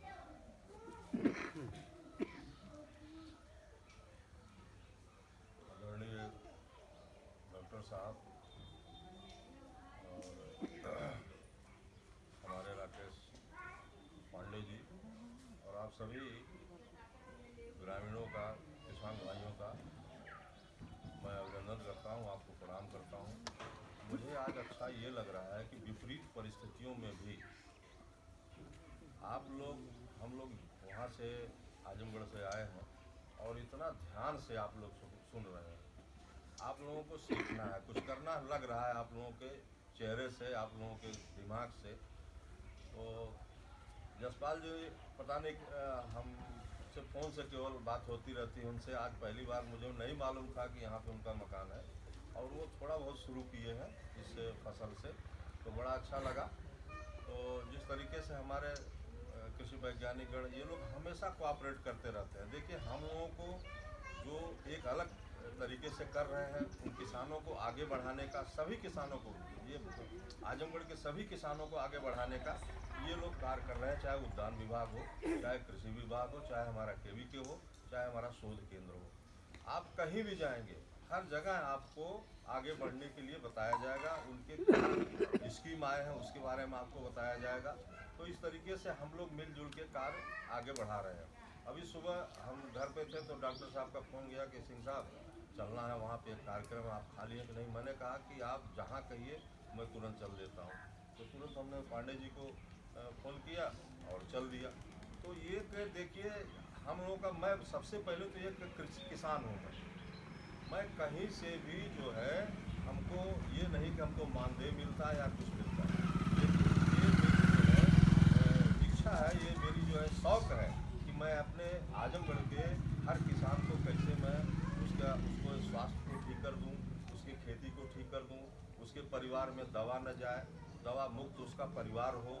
तो सारा पैसा तो डॉक्टर साहब बता रहे थे सब दवा में जा रहा है, तो इसके लिए जो है हमको सोचना पड़ेगा। तो एक टेक्निक हमने 2013 में, मेरा चयन आपके ज़िले से आजमगढ़ से हो गया था, तो वहाँ पे गुजरात के लिए हमको जाना था और पहला एक ही किसान को जाना था ज़िले से, तो मेरा चयन हो गया था। तो वहाँ मैं गुजरात गया तो वहाँ मुझे प्रधानमंत्री द्वारा 51,000 रुपये का पुरस्कार भी मिला। 2013 की बात बता रहा हूँ। तो वहाँ पे गए, उसके बाद जो है 3 दिन का वहाँ कार्यक्रम था, एक दिन विजिट का था। तो हम बहुत बड़ी प्रदर्शनी भी लगी हुई थी, पूरे भारतवर्ष के हर जिले से एक किसान था और वहाँ गुजरात के 18 जिलों में 9 जिले बुलाए गए थे। तो बहुत बड़ी दूरी में सारा लगा हुआ था, करीब 8-10 हज़ार किसान वहाँ थे और सबके रहने की व्यवस्था हम लोगों को 5 स्टार होटल में टिकाया गया था। पहली बार मैं 5 स्टार होटल में टिका था एक किसान, तो बड़ी वहाँ पे इज्जत मिली। और यहाँ से हमको उठाया गया आजमगढ़ से, फिर वहाँ सारी व्यवस्थाएं थी। हम लोग अहमदाबाद में रहते थे, सारे किसान जितने थे 8-10 हज़ार सब होटल बुक थे और वहाँ से बस हमको गांधीनगर ले जाती थी। वहाँ पे हम लोगों को प्रशिक्षण मिलता था और तरह तरह के सिखाए जाते थे। तो वहाँ पे हमारी किसान जो मेरी देखिए, एक मेरे साथ एक घटना घटी अपने थोड़ा समय जब ये खाद शुरू हुआ यूरिया और डीएपी, तो हल चलता था पहले 25-30-40 साल पहले, आप लोगों का भी चलता रहा होगा और वो भविष्य में आने वाला भी है। वो भविष्य में 4-6 साल के बाद वो आ जाएगा, जिस हिसाब से महंगाई बढ़ रही है और जिस हिसाब से लागत बढ़ रही है और पैदावार घट रही है, तो आना है उसमें सबको आना है। 4-6 साल बाद आ जाएंगे धीरे धीरे। तो वहाँ पे एक हमारे जो है जीवन में घटना घटी। तो हम पहले नाश्ता लेके जाते थे ना रसदाना, तो मेरे पास 3-4 जुआड़ बैल थे, तो एक बाल्टी रस मैं लेके जाता था। छोटे थे हम, तो ले गए। तो जब वो नाश्ता करते थे तो मैं इतनी शौक थी कि बैल मैं चलाने लगता था, हर जोतने लगता था मैं। तो उसमें से वहाँ बगल वाले खेत में बुआई हो रही थी, वहाँ पे यूरिया रखी थी। हमारा ही बैल जो है किसी तरीके से वो सफ़ेद देख के जाने लगा वहाँ, और जा करके 2 बार केवल खाया, 2 बार उठाया जबान से, और वो यूरिया खा लिया और तुरंत गिरा, तुरंत मर गया। अब उस समय की मेरी बात दिमाग में आने लगी, मैं खोजने लगा कि हम तो खेती कर रहे हैं, मैं 20-25 साल से खेती कर रहा हूँ और 45 एकड़ की खेती करता हूँ। आपको मैं बता दूँ, इस समय 6 एकड़ में पूर्ण रूप से प्राकृतिक खेती हो रही है, बाकी खेती मेरी रासायनिक हो रही है। मैंने 3-4 साल पहले कान पकड़ लिया कि मैं रासायनिक नहीं डालूंगा, मैंने बच्चे को दे दिया, करवाओ, नहीं तो भैया जो भी करो। मैं धीरे धीरे इसको बढ़ा रहा हूँ, धीरे धीरे। जैसे पहले मैं 1 एकड़ करता था, तो अब 6 एकड़ में हो गई, अब धीरे धीरे बढ़ा रहा हूँ। तो वहाँ पर वो सीख मुझे मिली। तो वहाँ गुजरात में मैं ढूंढ रहा था प्राकृतिक कृषक कौन है, तो वहाँ पे प्राकृतिक स्टॉल लगा हुआ था। ऐसे जैसे कल आपने देखा जसपाल जी हमारे लगे थे सब, तो लगा हुआ था। तो एक किसान से मैंने मुलाकात किया, तो उसने कहा कि भैया ये प्राकृतिक है। मुझे बड़ा आश्चर्य लगा कि इतनी बड़ी केले की घार है और इतना बड़े सब्जी वाले ले आए हैं। तो उससे कहा भैया एकदम सत्य है, और आप जो है पालेकर जी की ट्रेनिंग ले लीजिए। सुभाष पालेकर हमारे जो है यहाँ अमरावती के, महाराष्ट्र के हैं। तो मैं उनके बारे में पूछने लगा, तो उन्होंने कहा आप किताब मंगवा लीजिए। और चल के जाके मैंने उनके खेत में प्लाट पे देखा, उस चीज़ को सत्यता दिखी, सारी चीज़ें दिखी जो पालेकर जी बताते हैं, उनके प्लाट पे दिखी है उनको। पालेकर जी की मैंने वहाँ से आते ही किताब मंगवा लिया, वहाँ से किताब उनकी पढ़ने लगा, 8 किताबें मंगवाया और किताबें पढ़ने लगा, यूट्यूब उनका देखने लगा मैं। उसके बाद धीरे धीरे जानकारी होती गई। फिर उसके बाद 3 शिविर अटेंड किया 6-6 दिन की।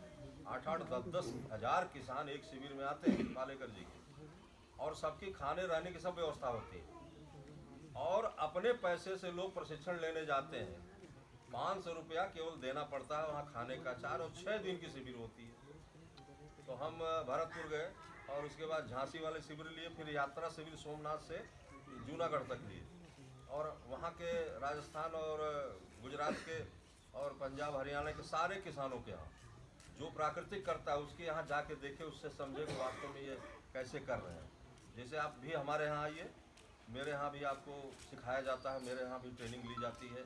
आप लोग भी गांव में बुलाएंगे ट्रेनिंग के लिए, 1 दिन पूरा लगता है, मैं यहाँ आके दे सकता हूँ, कोई खर्चा नहीं। हम अपने पेट्रोल से आते हैं, अपने गाड़ी से आते हैं और आपको ट्रेनिंग दे के जाते हैं। मेरी ये शौक़ है कि मैं अपने आजमगढ़ को कैसे स्वस्थ बना दूँ। आपसे पहले मैं बता चुका हूँ, मैं एक प्योर किसान हूँ। पता बता दीजिए। पता तो खरसान है गांव हमारा दीदारगंज के पास, और खरसान नाम से गांव है, और उसके बाद दीदारगंज के पास है, और ऑन रोड हमारा फार्म है। तो पहले मैं 1 एकड़ की करता था, तो वहीं से मैं ये लेने के बाद मैं करने लगा। तो जब पहली बार शिविर में गया, इंटरेस्ट मुझे ये था कि पालेकर जी बताते थे कि एक देसी गाय से 30 एकड़ खेती हो जाती है। बड़ा ताज्जुब लगा हमको कि एक देसी गाय 30 एकड़ खेती कैसे करवा देगी। तो जब गया उनकी किताबें पढ़ने लगा, किताब भी पढ़ा, शिविर अटेंड किया, तो वास्तव में जब प्रैक्टिकली अपने प्लाट पे करने लगा तो सत्य ही हो गया कि नहीं, एक देसी गाय 30 एकड़ खेती करवा सकती है, कर रही है, मैं कर भी रहा हूँ। तो उसमें क्या होता है कि हमको एक देसी गाय पालना पड़ता है। सुभाष पालेकर प्राकृतिक कृषि में जो उन्होंने तकनीक निकाली, 12 साल उन्होंने 88 से 2000 तक रिसर्च करके ये तकनीक ले आए, और उसके बाद जो है वो किसान शुरू किए। तो उनकी तकनीक में एक हमको देसी गाय चाहिए। गाय तो फ्रीजियन, जर्सी, होल्स्टीन सब सभी लोग पाल रहे हैं। सबसे बड़ी दुर्भाग्य की बात ये रही कि हम अपनी जो अमृत तुल्य दूध देती थी गाय, जो देसी गाय थी 1.5 से 2 किलो देती थी, फटाफट उस पर सीमन चढ़वा के और उसके बाद ये दोगली कर दिए, फिर जर्सी फ्रीजियन का सीमन करवा दिए। दूध के लाले बहुत दूध मिलने लगे, लेकिन ये दूध जर्सी फ्रीजियन का किसी काम का नहीं। इसका यूज करने से इसमें सारे बैड बैक्टीरिया पाए जा रहे हैं, और आपके शरीर में जब जाते हैं तो वो बीमारी पैदा कर रहे हैं। वही वही हालत इसके गौमूत्र का है। गौमूत्र में बहुत ज़्यादा मात्रा में इसमें औषधीय गुण नहीं है और गोबर में भी नहीं है, और सिद्ध हो चुका है कि ये गाय है ही नहीं, इनका गाय का कोई रूप नहीं है, क्योंकि गाय के 21 लक्षण होते हैं। हमारी देसी गाय के 21 लक्षण होते हैं, उसमें से एक भी लक्षण इसके पास नहीं है। बड़े बड़े लक्षण मैं बता देता हूँ आप, जैसे जिसके पास डील है वही गाय है, जिसके पास बड़ी बड़ी सींग है वही गाय है, जिसके पास गरकम्बल लर है वही गाय है। और सबसे बड़ा अंतर है दूध का अंतर बता दूं आपको, दूध 2 प्रकार का होता है, A1 A2। A1 दूध जर्सी फ्रीजियन में मिलता है, और हमारी भारतवर्ष की गोवंश की जितनी भी गाय हैं लगभग सबका दूध A2 होता है, जो अमृत तुल्य होता है। एक अंतर ये है। दूसरा अंतर ये है कि इनके 1 ग्राम गोबर में, हमारी देसी गाय के 1 ग्राम गोबर में 300 से 500 करोड़ सूक्ष्म जीवाणु की बात, वही हमारे कृषि वैज्ञानिक बैठे हैं, केवल बात हो रही है, सारी व्यवस्था सूक्ष्म जीवाणु की है। तो 300 से 500 करोड़ पाए जाते हैं, और जर्सी फ्रीजियन और भैंस में लगभग 50 से 60 हजार 70 लाख तक केवल है। तो सोच लीजिए कितना अंतर है, 300 करोड़ 500 करोड़ और 70 लाख, कुछ भी नहीं है, कोई तुलना नहीं है इनसे कोई भी तुलना नहीं। इनकी आप समझ लें कुछ भी काम का नहीं है, नहीं इनका दूध काम का है, नहीं इनका गोबर काम का है, नहीं इनका गौमूत्र काम का है। तो उसी देसी गाय के ये लक्षण हैं। अगर ये लक्षण हैं तो आप समझ लीजिए देसी गाय है, नहीं तो शाम को जाइएगा, जब गाय के ऊपर ऐसे हाथ रखिएगा, चले जाइएगा आगे पीछे तक, अगर डील मिलेगा समझिए देसी गाय, नहीं तो गाय नहीं। क्योंकि ब्रह्मांड से जो वैश्विक ऊर्जा मिलती है, ईश्वरी शक्ति, जो ईश्वरी शक्ति मिलती है, वो इन्हीं डील के माध्यम से, सींग के माध्यम से और गरकम्बल के माध्यम से आती है। सारी प्रतिरोधक क्षमता जो शरीर में आते हैं डील और सींग और लर के माध्यम से, और शरीर के माध्यम से दूध में आती है, और दूध के माध्यम से जब उसको हम लेते हैं तो वो प्रतिरोधक क्षमता जो है हमें आती है। ये जर्सी गाय में नहीं। तो आपको देसी गाय पालना है। लंबा बहुत विस्तार हम इसको नहीं करेंगे। अगर आप अपने गांव हमको बुलाएंगे तो 1 दिन के लिए मैं आऊँगा, दिन भर 8 घंटे का प्रोग्राम चलेगा। पूर्ण रूप से आप लोग प्रशिक्षित हो जाएंगे और शुरू कर देंगे, जैसा जसपाल जी ने थोड़ा बहुत शुरू किया है, अभी इनसे देखा जाएगा। तो इसमें होता क्या है कि बात आ गई कि एक देसी गाय से 30 एकड़ खेती कैसे होती है। तो हमको एक देसी गाय जो है दिन रात मिला के 10 से 12 किलो गोबर देती है कि नहीं देती। अगर कोई चीज़ मैं असत्य बता रहा हूँ तो आप लोग तुरंत उस पर टोकिएगा और तुरंत उसका समाधान किया जाए। तो 10 से 12 किलो गोबर देती है दिन रात मिला के, देती है कि नहीं देती है। हमको केवल 1 दिन का गोबर चाहिए, 1 एकड़ के लिए 1 दिन का गोबर 10 किलो, 10 किलो गोबर चाहिए और 10 लीटर गोमूत्र चाहिए हमको। तो वो गोमूत्र 10 लीटर जो है, हम गोमूत्र आप लोग कहेंगे इकट्ठा कैसे करेंगे, तो इसके 3 4 5 तरीके हैं इकट्ठा करने के। जैसे थोड़ा सा ढलान दे दीजिए, गड्ढा बना दीजिए, वहाँ गोमूत्र चला जाएगा। और गाय को आप लगाने अगर जाते हैं दूध लेने के लिए, 2 बाल्टी लेके जाइए, बछड़ा छोड़ेंगे तो पहले गोमूत्र मिलेगा, उसके बाद आपको दूध मिलेगा। सत्य है कि नहीं सत्य है। थोड़ा सा गाय के ऊपर पानी डाल दीजिए, छिड़क दीजिए इसे, तो वो गोमूत्र दे देगी। चौथा तरीका, जब आप गौशाला में जाएंगे सुबह 5 बजे, हर किसान लगभग 5 बजे 5:30 बजे उठ ही जाता है, तो सबसे पहले गौशाला में जाएंगे तो खड़ी होंगी तो सबसे पहले आपको गोमूत्र देगी, उसके बाद गोबर देगी। ये होता है कि नहीं। 5वां तरीका है उनके प्यार का। इतना उनके पास दिमाग है, इतना समझती हैं। आपकी देसी गाय अगर है, आप जाइए उनको खूब सहलाइए, खूब उनसे प्यार करिए। मेरी 2 देसी 4 है साहिवाल मेरे पास। एक गाय मुझसे गले मिलती है, हम जैसे पहुंच जाएंगे तैसे अपना गला उठा के हमारे कांधे पर रख देगी। दूसरा जो हमारे चरणों में आने लगती है तो मैं उसका चरण पकड़ लेता हूँ। प्यार ऐसा होना चाहिए गौ माता से। तो जब आप गौ माता के पीछे बाल्टी लेके खड़ा होंगे तो इतना दिमाग है उनके पास कि वो समझेंगे कि हमसे हमारा मालिक ये कुछ चाह रहा। तो 1 दिन नहीं, 2 दिन नहीं, 3 दिन 4 दिन नहीं, तो वो चौथे 5वें दिन आपको गोमूत्र जरूर दे देंगे। और फिर वो टाइम आप फिक्स कर दीजिए, तब तक गोमूत्र नहीं देंगी जब तक आप बाल्टी लेकर वहाँ जाएंगे नहीं, उसको दे ही नहीं सकती, रोक कर रखेंगे। ये क्वालिटी हमारी देसी गौ माता का। ऐसे हम लोग सेवापुरी में, पांडे जी सेवापुरी में कई किसानों के यहाँ हम लोग ऐसे मीटिंग कर रहे थे, वहाँ पे हम लोग ट्रेनिंग में गए थे, ये प्रधानमंत्री के उसमें ब्लैक गोद लिए हैं। 2 किसान ऐसे मिले, कहे आप देखिए यहाँ हम जा रहे हैं, गाय बांधी थी, वो देसी गाय थी। गए बाल्टी लेके, जब वहाँ पहुँचे पीठ पे हाथ रखे, उसके बाद तुरंत उन्हें गौमूत्र दिया। तो ये इनके पास दिमाग, वही दिमाग तो हमारे आप में आता है उनके दूध से। तो ये चीज़ करना है तो हमको एक दिन का गोबर चाहिए 10 किलो और 10 लीटर गोमूत्र। हम एक ड्रम 200 लीटर का लेंगे, 180 लीटर उसमें पानी भरेंगे, पूरा नहीं भरेंगे, और इसको उसमें डाल देंगे। और डालने के बाद उसमें अभी गुड़ की बात आई थी, हमारा ये जो प्रोडक्ट है थोड़ा सा और तेज हो जाता है और उसमें फर्मेंटेशन की और ज़्यादा होने लगती है, तो उसमें गुड़ मिलाते हैं। तो हम 1 किलो गुड़ जो है उसमें डालते हैं, उसके बाद उसमें 1 किलो बेसन डाल देते हैं, 1 से 1.5 किलो, 1 किलो से कम नहीं होना चाहिए। और थोड़ी सी जीवांश युक्त मिट्टी, जहाँ जैसे ये बरगद के पेड़ के नीचे की या पीपल के पेड़ के नीचे की, जहाँ ऑक्सीजन ज़्यादा मिलती है, जहाँ सूक्ष्म जीवाणुओं की संख्या नीचे ज़्यादा होती है, समझ रहे आप? तो वहाँ की हमको 1 मुट्ठी मिट्टी सिर्फ ले लेना है और उसमें डाल देना है। ये हमारा छाए में बनेगा और फिर उसको वो 200 लीटर बराबर हो जाएगा। जब ये सब डालेंगे आप तो लगभग बराबर हो जाएगा। उसको बाएं से दाएं क्लॉकवाइज आपको घुमा देना है 1 मिनट 2 मिनट सुबह और शाम को, और चट वाले बोरे से ढक देना है। 3 दिन में आपकी ये 4 दिन के अंदर ये खाद तैयार 1 एकड़ की होगी। कोई लागत नहीं। अगर आप किसान हैं तो आपके पास गुड़ होना चाहिए, आपके पास बेसन होना चाहिए। कुछ लगा आपका? तो जब हमारी लागत घर की रहेगी, कुछ हमको बाहर से खरीद के लाना नहीं है। जो जहर है, जहर के लिए लाइन हुई, जहर के लिए हमारे यहाँ तो मार भी हो गई कि डीएपी नहीं मिल रही है, ये चक्कर हुआ। कुछ लाने की जरूरत नहीं है आपको। और ये गारंटी है कि मैं जैसे बताऊंगा आप उस तरीके से खेती करिए तो रासायनिक से ज़्यादा आपको पैदावार मिलेगी। पहले ही साल रासायनिक से ज़्यादा पैदावार मिलेगी। थोड़ा हमको मानक से ज़्यादा उसमें करना पड़ेगा।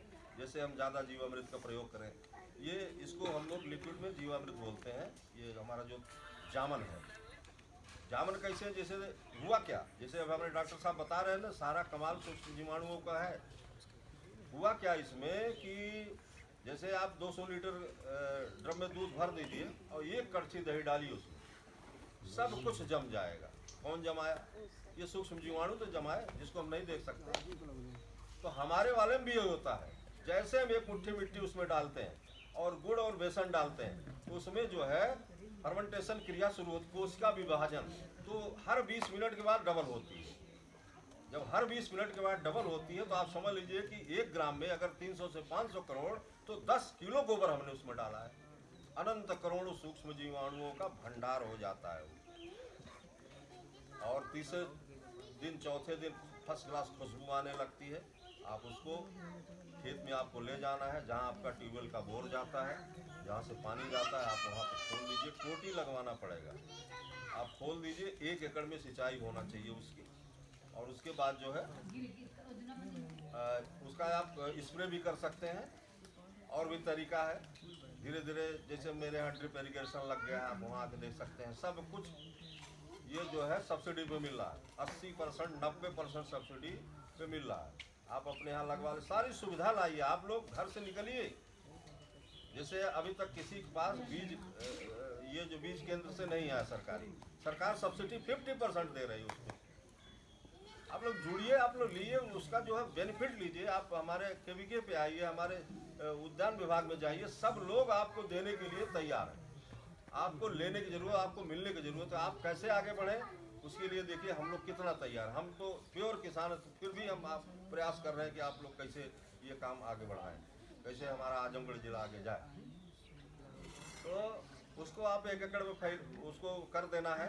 उसके और देसी तरीके भी हैं। जैसे कुछ नहीं कर पा रहे हैं तो बाल्टी से ले लीजिए, उसको छिड़किए। सारा जगह पहुंचना चाहिए। या स्प्रे मशीन आप ले लीजिए, भर भर के जो है मोटा करके उसको छिड़क दीजिए। और उसी तरीके से हम ये घन जीवामृत सूखी खाद बनाते हैं, जो डीएपी के बदले आप डालते हैं। 1 कुंटल गोबर लेते हैं, 10 लीटर गोमूत्र उसको फैला देते हैं और उसके बाद उसमें 1 किलो 1.5 किलो गुड़ घोल के डाल देते हैं। फिर उसमें बेसन डाल देते हैं और मिट्टी डाल के उसको खूब मिला देते हैं हलवा तरीके से। हलवा गोबर ताज़ा ही अच्छा होता है। और गौमूत्र की कोई एक्सपायरी डेट नहीं, चाहे जितना पुराना चलेगा, 1500 साल पुराना है तो बहुत बढ़िया है, कोई दिक्कत नहीं। 100-200 साल आप इकट्ठा करते हैं तो उसको डाल के हलवा के तरीके मिला देते हैं, और मिलाने के बाद उसको चट वाले बोरे से ढक देते हैं। 48 घंटे के बाद उसको खोलते हैं और फिर धीरे धीरे फरसे से उसको मिलाते रहते हैं, ऐसा बन जाता है। जैसा है ना, थोड़ा सा मोटा रहेगा तो आप छान लीजिए और पैकिंग करके देखिए 50 कितने की बिक रहा है, 50 रुपये की बिक रहा है। तो उस तरीके से आप इसका भी बिजनेस कर सकते हैं, और मेरे यहाँ जरूर होगा ये, मैं अपने यहाँ शुरू करूँगा। जितना भी गोबर है आप गाय पालते जाइए, आप इसका भी कर सकते हैं। तो इस तरीके से आप सूखी खाद बना के, जैसे कोई भी आपको बुआई करना है, जैसे गेहूँ धान कुछ भी करना है, तो आखिरी पलेवा से पहले, आखिरी हंगाई से पहले आप उसको छिड़क दीजिए सूखी खाद को, और उसके बाद आप धान लगा दीजिए लेवा में, और पहले छिड़क दीजिए और फिर उसके बाद धान लगा दीजिए, गेहूँ बो दीजिए, मटर, चाहे जो भी करना है आप उसको कर दीजिए। ये 1 साल आप रख सकते हैं बना के रख दीजिए, चलता रहेगा। जीवामृत आपको 1 हफ्ते के अंदर, 8 दिन के अंदर आपको स्प्रे कर देना है, आपको खेत में डाल ही देना है। वो जितना जब पुराना होगा तो उसमें सूक्ष्म जीवाणु खत्म होते जाएगा, ठीक है। और हमको ये तो आपका घन जीवामृत बन गया, सूखा जो फेंकते हैं। हम बीजामृत बताते हैं, बीज का संस्कार, जैसे डॉक्टर साहब ने अभी बताया कि ये ट्राइकोडर्मा है, तो बीज संस्कार हम अपने ही घर कर लेते हैं। 100 किलो बीज के लिए हम 20 लीटर पानी लेते हैं और 5 किलो गोबर ले लेते हैं, 5 किलो जो है गौमूत्र ले लेते हैं, और 1 मुट्ठी मिट्टी डालते हैं किसी ड्रम में, उसको खूब घुमा के उसको मिला देते हैं। मिलाने के बाद आप समझ लीजिए 24 घंटे के बाद उसको जो है छाया में मिलाते हैं। 24 घंटे के बाद उसको जो बीज फैला के और इसको छिड़क देते हैं और हाथ से मिला देते हैं, बीज की बुआई कर, बीज संस्कार हो गया। हर बीज में फफूंद होता है, कोई भी बीज हो, अगर संस्कारित नहीं है, उसको शोधित नहीं किया गया तो उसमें फंगस जरूर होते हैं। तो आप घर पे ही ये कर लीजिए।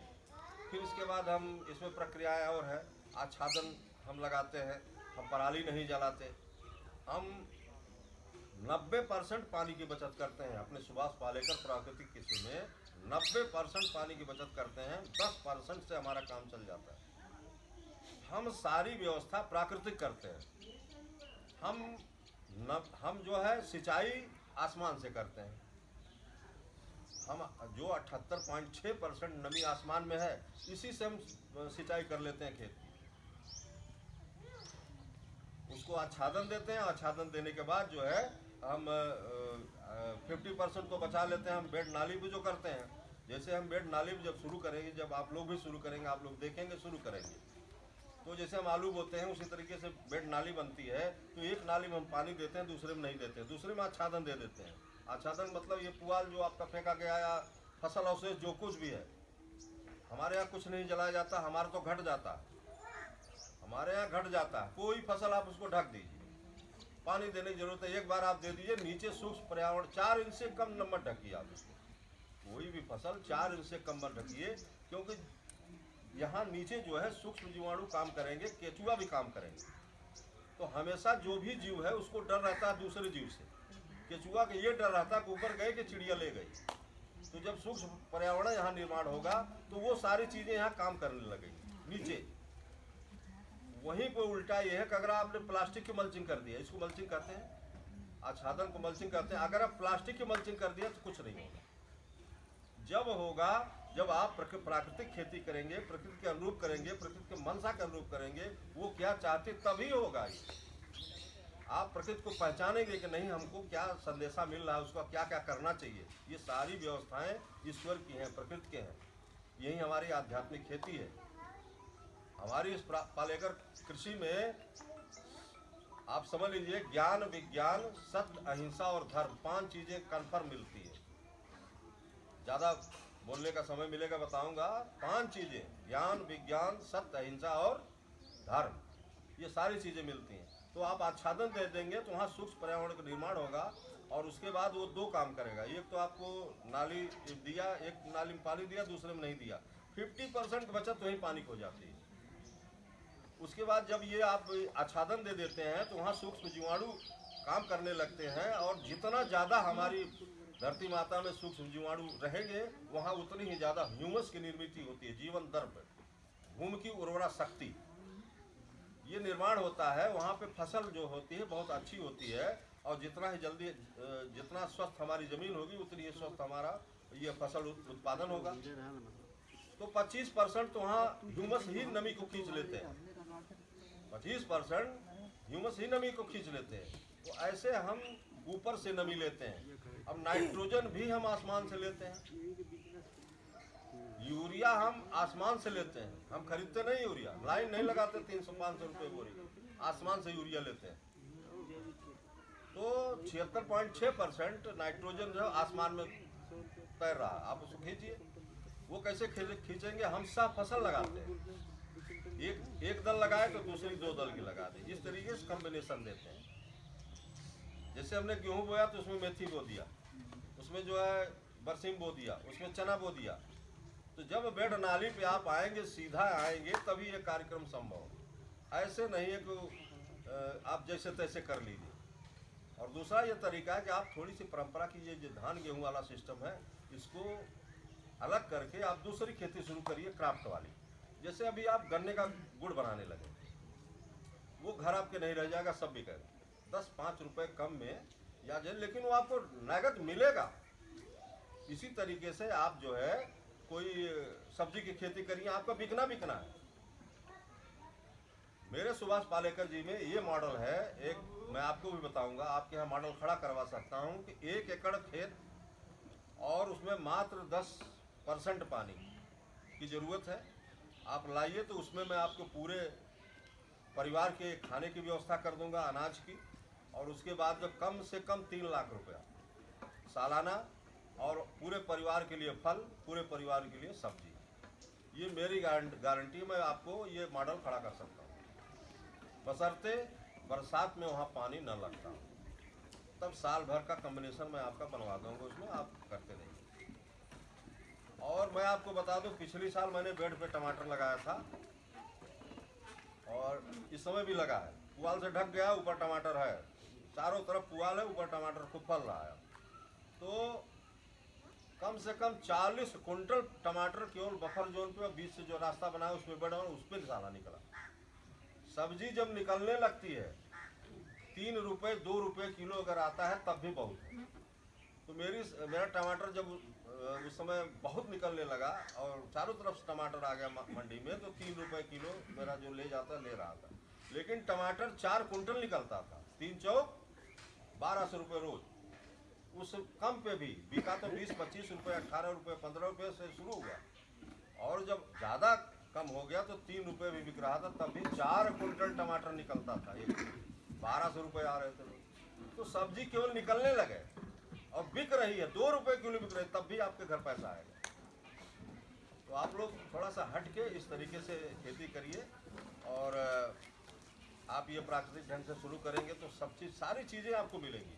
केवल एक गाय पालना है आपको, और गौ पालन जिस दिन आपके घर में गाय आ जाती है, देसी गाय आ, तो उसी दिन से आपके परिवार में खुशहाली आना शुरू हो जाती है, क्योंकि इसको सृष्टि से जोड़ा गया है।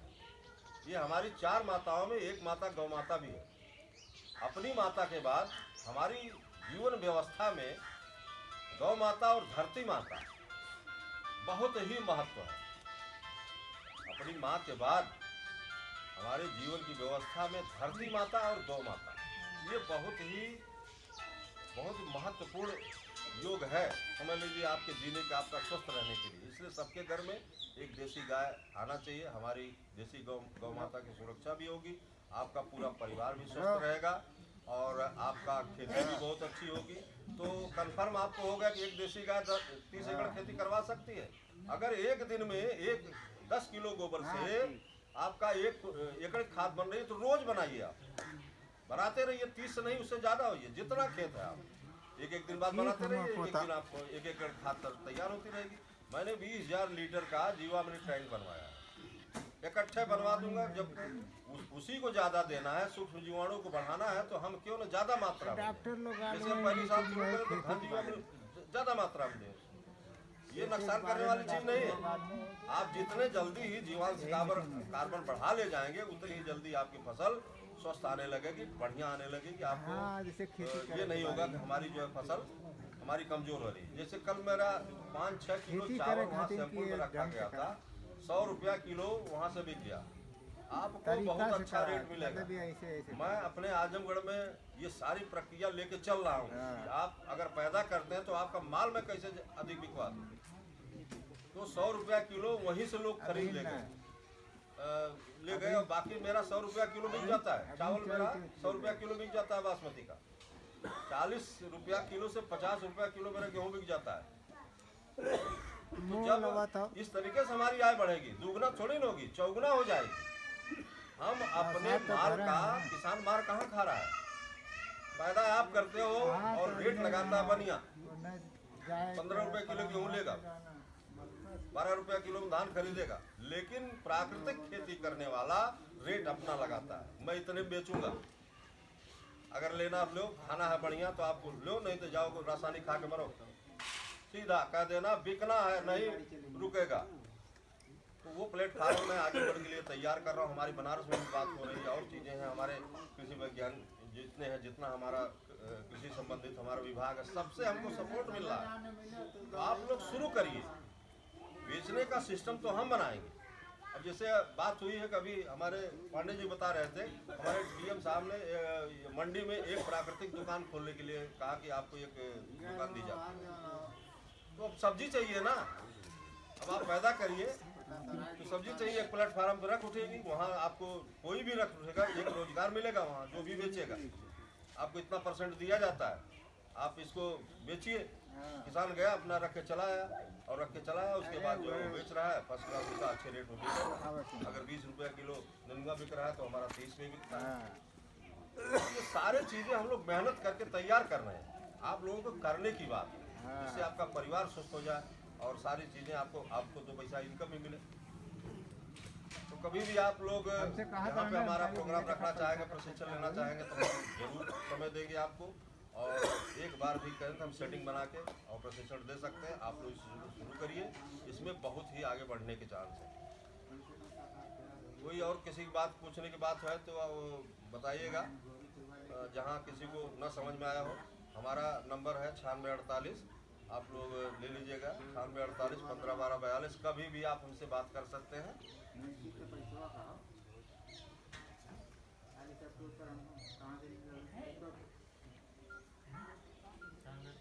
15 12 42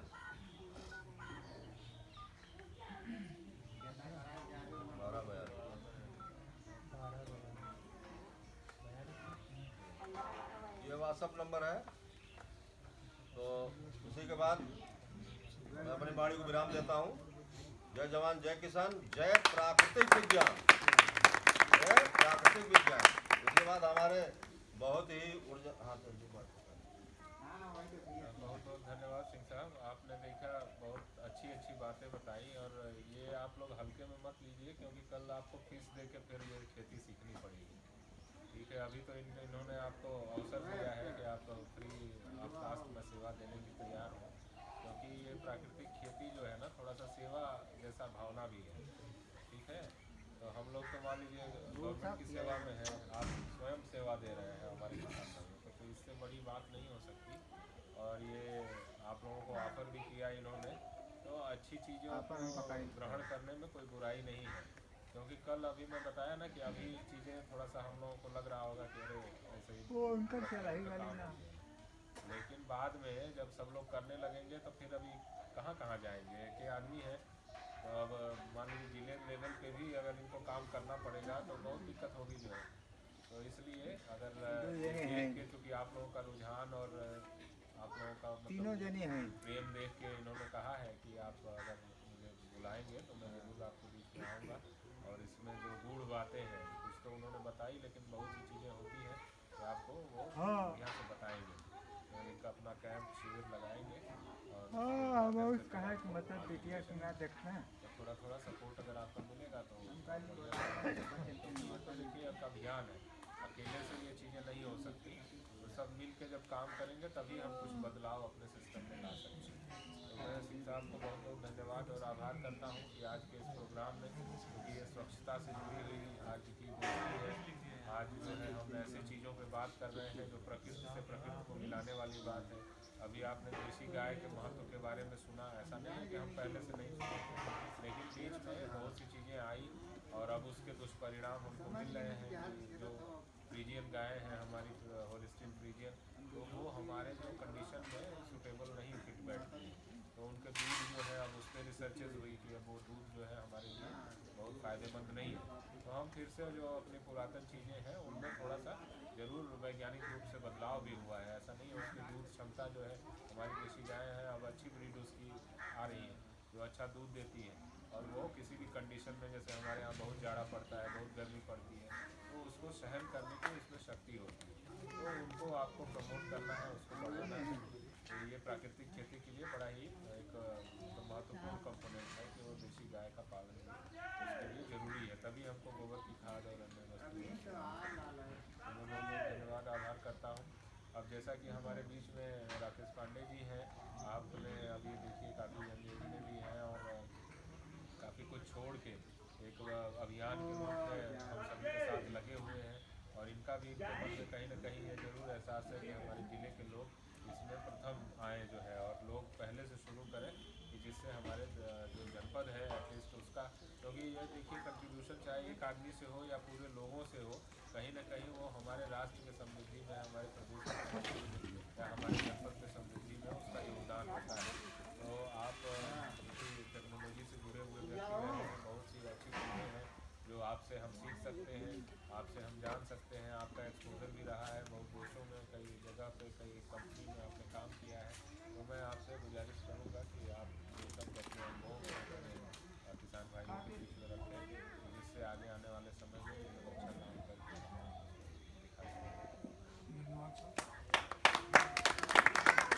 ये जो मेरे भाई है ना, सामने आ जाओ जरा, ये चेयर पे आ जाओ, क्योंकि मेरे सारे बाबू है ना, बाबू आप भी आ गया, ये जो लाल टी शर्ट में जितनी चेयर से आ गया। बस मैं 5 मिनट बोलूँगा क्योंकि ज़्यादा कुछ बोलने के लिए मेरे पास बचा नहीं है। सर ने, रणजीत सर ने बताया, प्रताप सर ने बताया, और आपके सामने खुद एक उदाहरण है, तो ज़्यादा कुछ एक्सप्लेन करना नहीं है। आप लोग वैचारिक तौर पे प्राकृतिक खेती जानते हैं, राइट? वैचारिक तौर पे आप लोग सहमत हैं प्राकृतिक के? देखिए, हम लोग जब बाहर जाते हैं ना तो क्या बोलते हैं, घर का खाना बोलते हैं। कितने लोग बोलते हैं दोस्तों? घर का खाना हम बोलते हैं ताकि ये श्योर कर लेते हैं कि जो खाना है मेरी घरवाली ने बनाया और उसने साफ तरीके से बनाया है, इसमें कोई गंदगी नहीं है, और मैं जिसको खाऊंगा तो मेरा शरीर शुद्ध रहेगा। यही आप करते हो ना, सहमत हो?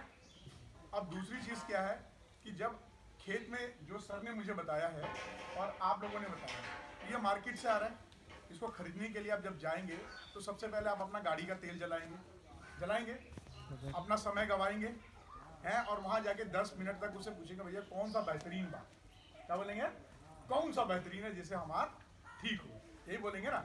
तो ये 3 चीज़ जब आप बोलेंगे तो इसमें जाएगा समय, मेहनत, और आपको अनकंफर्टेबल होकर जाना पड़ेगा। इसीलिए हम लोग घर का खाना खाते हैं, घर का बनाते हैं, ताकि हमें बाहर जाके खाने की ना पड़े, है ना।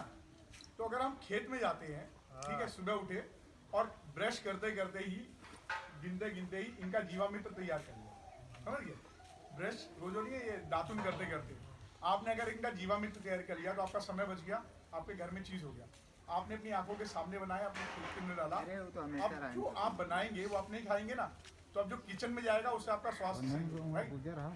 अब दूसरी चीज़ आती है जानकारी की। ये जानकारी मिल गई कि ये सर आपको मास्टर ट्रेनिंग देंगे। अब सर ने जैसे बोला, सर ने बोला कि मुझे बड़ा ये बात का आश्चर्य हो रहा है कि अभी तक आप लोग जो है कृषि विभाग का फ़ायदा नहीं उठा पाए, है ना ऐसा?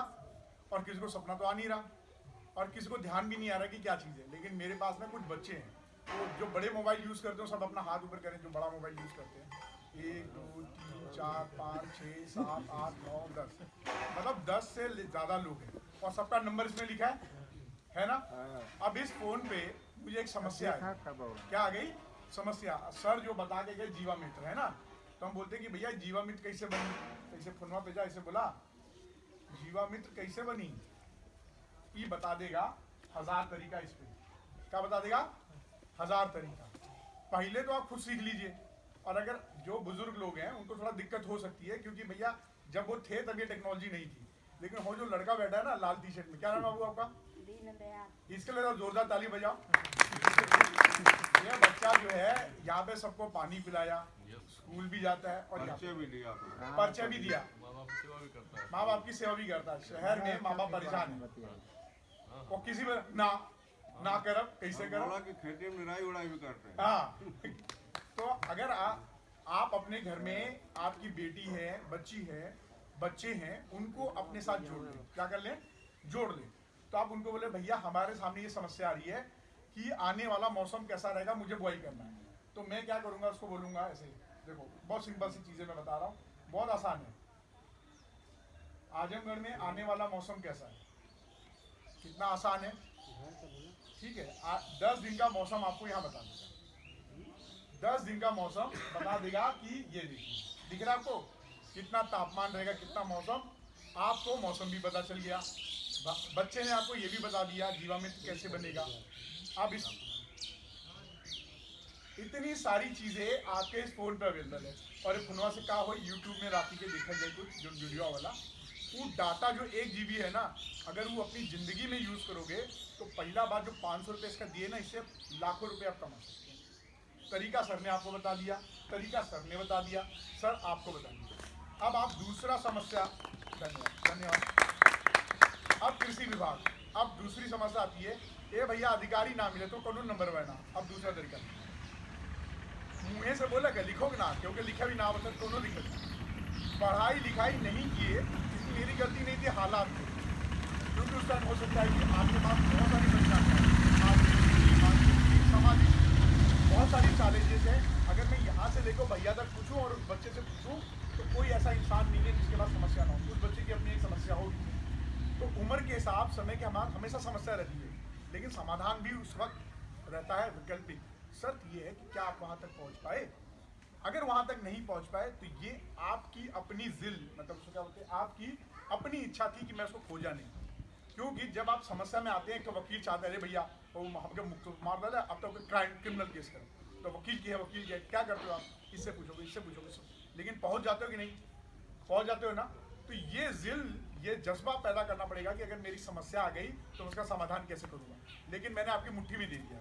अब एक दूसरा तरीका दीजिए। अब आप पूछते हो आजमगढ़ सिधारी ब्लॉक में कृषि वैज्ञानिक कौन है, पूरी जानकारी यहाँ पे मिल जाएगी, सारे नंबर यहाँ मिल जाएंगे। एक नहीं देगा, 2 देगा, भैया फोन ही तो करना है। सारा COG नंबर इसके ऊपर है, ईमेल ID है, ठीक है। अगर ये भी ना समझ में आए तो मैं आपको एक आसान सा तरीका बताऊँ। अगर ये भी आपको पसंद नहीं आए, इसमें सबके नंबर लिखे हैं। मैं इस ब्लॉग का एक व्हाट्सएप ग्रुप बनाऊंगा। क्या बनाऊंगा? WhatsApp group. इस ग्रुप का मिसयूज बहुत होता है। मिसयूज ये होता है कि जैसे मैं ग्रुप बनाऊंगा सबसे पहले उसमें एक पॉलिटिक्स डालने के कहा, भैया पहली बात कि मैं किसी पॉलिटिकल पार्टी से नहीं, मेरा कंसर्न केवल और केवल ये है कि मेरा ये जो भाई लोग है ना, ये अपने माँ बाप को, अपने भाई बहन को न छोड़े।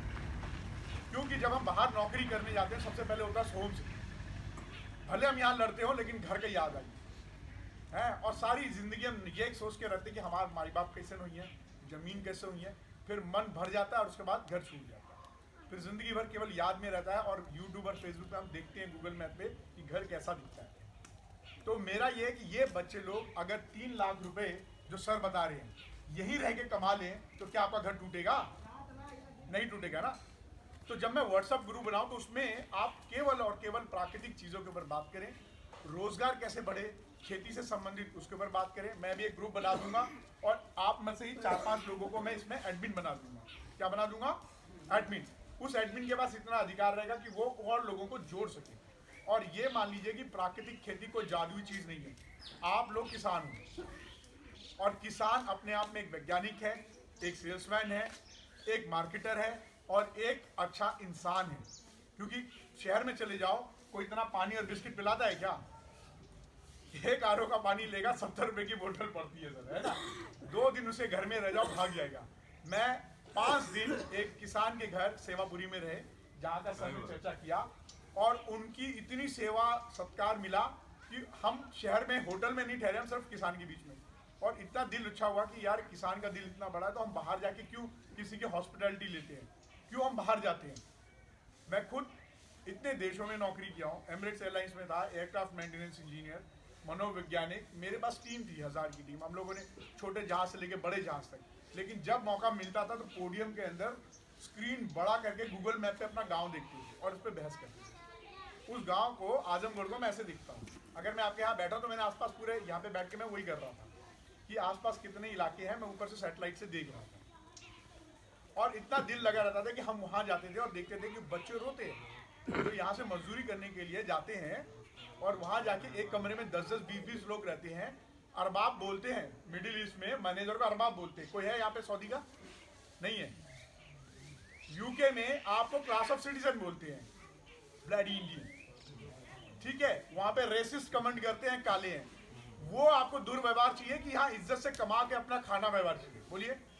माँ बाप के पास रहें, अपने बच्चों को बड़े होते हुए देखें, अपने खेतों में हरियाली देखें, वो अच्छा लगता है ना। लेकिन समस्या क्या है, पैसा नहीं है, पैसे की प्रॉब्लम है ना, इसीलिए घर छोड़ते हैं। तो पैसा आप लोग आपके लिए कर रहे हैं, मेहनत आपको उधर भी उतनी करनी है, लेकिन उससे कम मेहनत यहाँ करनी है, क्योंकि यहाँ पे मैं अपने खेत के लिए कर रहा हूँ, मैं अपने माँ बाप के लिए कर रहा हूँ, मैं अपने बीवी बच्चों के लिए कर रहा हूँ, मैं अपने भविष्य के लिए कर रहा हूँ, और मैं अपने खेत को उन्नत बना रहा हूँ। और जब यहाँ पे आप पैसा कमाएंगे, सर ने बताया कि आपको मिलेगा सम्मान। सम्मान दिख रहा है आपको? जब आपको अपने ही लोग पहचानने लगेंगे तो क्या किसी चीज की कमी है? और मैं ये सब बात हवा हवाई नहीं कर रहा हूँ। कई लोग बोलेंगे अरे बहल मैं अपने देश दुनिया घूमी ना, हम लोग को बताओ थोड़ी सी। आप उसको यहीं बुला लो। बनारस में दुनिया भर के लोग आते हैं, क्यों आते हैं? वहाँ कुछ तो चीज रही होगी। आजकल गांव के अंदर चला है विलेज टूरिज्म। अगर आप अच्छी खेती कर रहे हो, प्राकृतिक खेती कर रहे हो, सर से पूछिए, लोग बोलते हैं हमको दिखाइए वो खेत कौन सा है, वो मॉडल दिखाइए। आपके घर आएंगे और आपके दरवाजे लोग दिखते जाएंगे। और ये सब प्रैक्टिकल है। मैं जब आपको ग्रुप बनाऊंगा उसमें ये जो वीडियो है ये भी यूट्यूब में डाल दूंगा, आप वहां जाके देखिए। हमारे पूरे आजमगढ़ में 200 से ज्यादा लोग प्राकृतिक खेती कर रहे हैं। एक कहानी है, कुछ दिनों पहले मैं एक महिला से मिला, उसके हस्बैंड जो है वो एक्सपायर हो गए, मतलब गुजर गए। उसके ऊपर 2 बच्चों की जिम्मेदारी थी। उसके लिए ये समस्या थी कि वो खाद खरीद नहीं सकती, खेत है लेकिन वो मेहनत ही दे सकती है। उसने अपने खेत में गुड़ाई करके थोड़ी थोड़ी सब्जी बेचती है, रोज 50-100 रुपए की सब्जी बेच लेती है। आप बताइए, उसके पास घर है, उसके पास जमीन है, खाद वो खुद बनाती है, ठीक है। उसके पास अपना कोई खर्चा नहीं है, बिजली पानी जो भी है वो अपना मैनेज करती है उसी में। लेकिन वो आराम से 2,500-3 हज़ार रुपये बना लिए। कह रही है भैया ये जो इतना मिल जाता बहुत है, नौकरी जाइला तो इतना गरियाव ने, इतना डांटो ना कि बहुत बुरा। हम नौकरी माना गई नहीं, अब औरत है ना, दिक्कत समझिए एक औरत की, समझ सकते हैं ना। हम अपनी महिलाओं को बाहर नहीं निकालते, लेकिन जब मजबूरी आती है, जिम्मेदारी आती है, तो उसको दहलीज पार करनी पड़ती है। और जब वो दहलीज पार करके ये कदम उठाती है तो वो स्वावलंबी बनती है और अपने पूरे परिवार को करती है। अब उसके जो समस्या है वो कम हो गई है। करीब कम से कम क्योंकि मांगक ना पड़ा, नहीं तब क्योंकि फोन करी करीब अब मांगने लगे, उसका आत्मविश्वास बढ़ गया। तो मैं चाहूंगा कि आपके यहाँ पे जो हम ट्रेनिंग रखें, मैं चाहूंगा कि जो मेरे प्यारे बच्चे बैठे हैं ना आगे, नए नए लड़के जो नौकरी के लिए रोज रात दिन 12-12 घंटे पढ़ते, अगर पढ़ते हो तो, ज़्यादातर नहीं पढ़ते हैं, मुझे पता बाहर जाके क्या करते हैं हैं। ऐसे एक मैं गया था इलाहाबाद वगैरह देखने, तो उसमें वो कुकर रखेंगे, उसी में ही लोटा रख के और उसमें दाल चावल उसी में बनाते हैं, और सिर्फ 3 घंटा वो खाने में बिताते हैं, 2 घंटा सोचने में बिताते हैं, 1 घंटा ये सोचने में पढ़ी कि जाई चाय पी। तो फिर वहाँ पे एक जगराम चौराहा है, वहाँ बैठेंगे, बैठ के चाय पियेंगे, भैया बहुत सुंदर है, इस तरह की बात करेंगे। और उन्होंने क्या किया, अपना समय बर्बाद। उनको ये समझ नहीं आया कि वो जो समय है वो क्यों बर्बाद करे, वो उम्र और जज्बा खत्म। और उसमें माँ बाप सोचते हैं हमारा लड़का क्या करता है इलाहाबाद। और सक्सेस रेट कितना है? सक्सेस रेट केवल 2% है। कितना? 2%। 35 से 40, 40 से 45 जिंदगी हो गई बर्बाद, और नौकरी लगी सरकारी। क्या लगी? सर से पूछे कितना प्रेशर है सर के ऊपर। सर के ऊपर इतना प्रेशर है, यहाँ से काम करने के बाद पेपर वर्क करना है, ऊपर अधिकारियों का सुनना है, फिर आप लोग तो है ही, हम लोग हैं, मैं तो इनकी छाती पे चढ़े ही रहता हूँ, आप लोग भी चढ़े रहोगे। तो इतना ज़्यादा ब्रेक प्रेशर लेने की जगह पे अगर आप किसान बनते हो, आप अपने टाइम के मालिक हो, अपने हिसाब से उगाते हो, सरकार पूरी कोशिश कर रही है, प्रशासन आपके दरवाजे आके खड़ा हो गया, अब इससे ज़्यादा और क्या कर सकता है? अब आपको 2 कदम आगे बढ़ाना है। ग्रुप में आइए, यहाँ पे हम आपके गांव में 4 लोगों को मास्टर ट्रेनर बनाएंगे। कितने?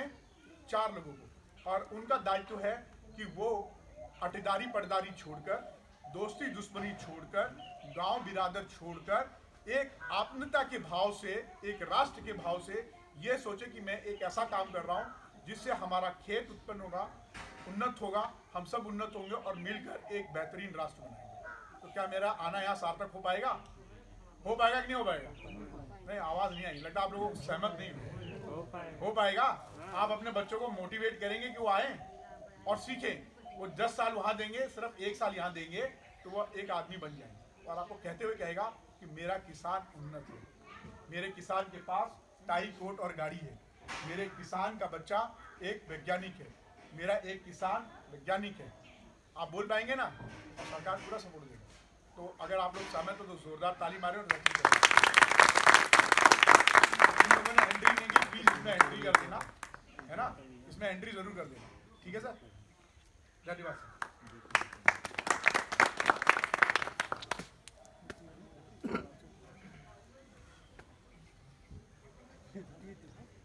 हमारे सम्मानित दोस्तों, हमारे नौजवान भाइयों, हम लोग आपके बीच में आए और ये अपना गांव बहुत पसंद आया। अब लोग देख ही रहे हैं, हम लोग देसी लोग हैं, देसी चीज़ें पसंद करते हैं। प्राकृतिक खेती, जैविक खेती तरफ हम हमारे साथी सभी लोग जोड़ दे रहे हैं।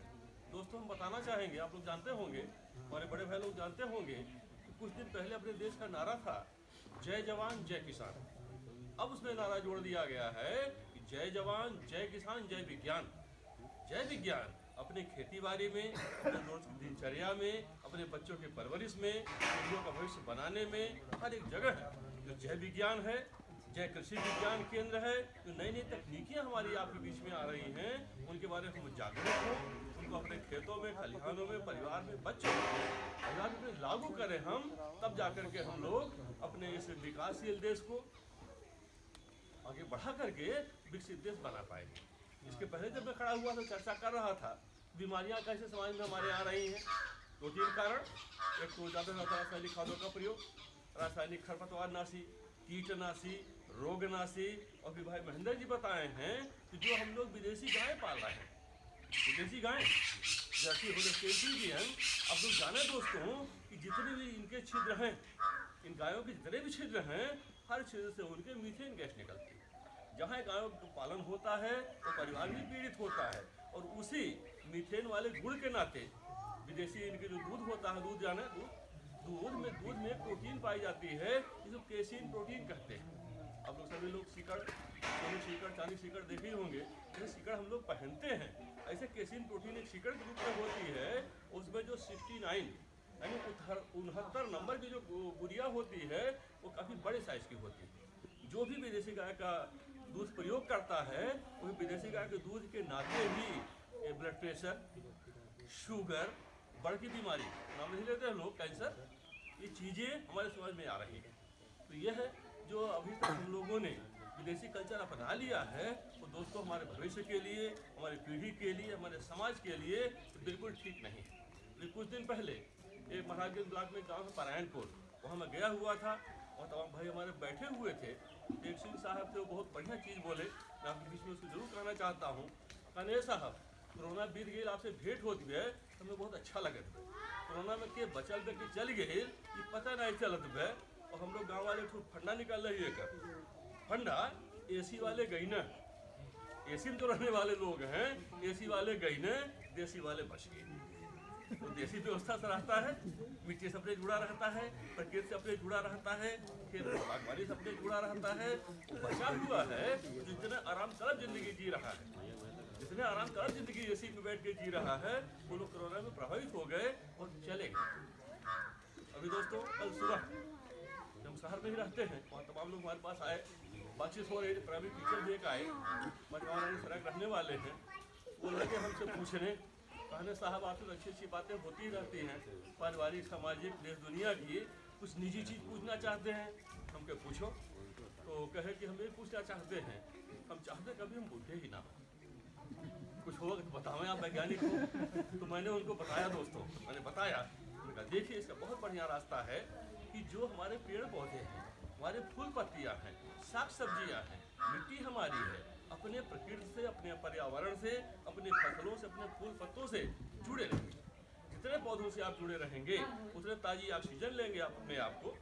समाज में देखिए तुलसी की पूजा, पीपल की पूजा बनाया गया है। ये मेडिकेटेड ऑक्सीजन देते हैं। C4 प्लांट है बरगद और पीपल, 4 गुना हमको ऑक्सीजन देता है। जितने प्रकृति से आप जुड़े रहेंगे उतने जवान बने रहेंगे। जितने प्रकृति से दूर रहेंगे आप उतने आपके ऊपर जो है बीमारी और बुढ़ापा हावी होता चला जाएगा। मार्था तुरंत पैर लगे सोने हमारे सुबह 7 बजे। अच्छी उनको पसंद आई? प्रकृति से जुड़िए दोस्तों, निरोगी रहिए, स्वस्थ रहिए। हमारी टीम के साथ हमारे साथी डॉक्टर प्रताप जी, भाई महेंद्र जी, इंजीनियर हमारे पांडे जी, हम लोग आपके बीच में आए और आप लोगों ने बहुत रुचि लिया, बहुत अपना समय दिया हमको कीमती। इसलिए पूरे गांव समाज को, यहाँ बैठे हुए लोगों को हमारे तरफ से बहुत तहे दिल से बहुत धन्यवाद है, बहुत आभार है। और आपके उन्नत के लिए, आपके विकास के लिए, आप लोगों के अच्छे भविष्य के लिए ये हम प्राकृतिक खेती, जैविक खेती इसका मॉडल लेके आए हैं, इसकी सुविधा लेके आए हैं, वो भी आपको देंगे हम। और आपके साथ आप 1 कदम चलिएगा, हम 10 कदम, हम और हमारा कृषि विज्ञान केंद्र चलने के लिए तैयार हैं। बहुत बहुत धन्यवाद।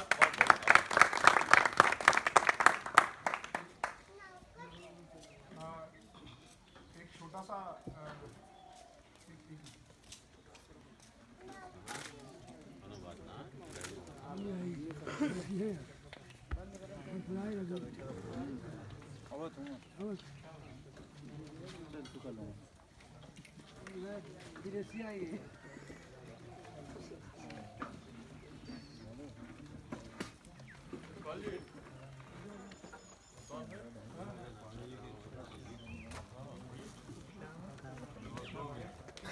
आप लोगों से एक उम्मीद है कि एक गीत है, मैं चाहूँगा आप सभी लोग उसको हमारे पीछे गाना गाएं। और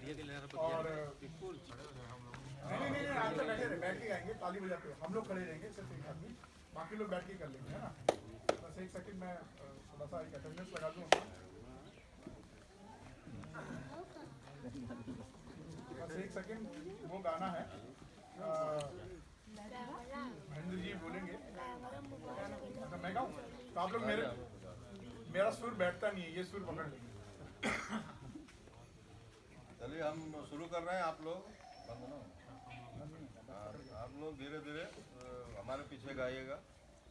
परिवर्तन का शंख बज गया, परिवर्तन का शंख बज गया, अपना फर्ज निभाना है, अपना फर्ज निभाना है।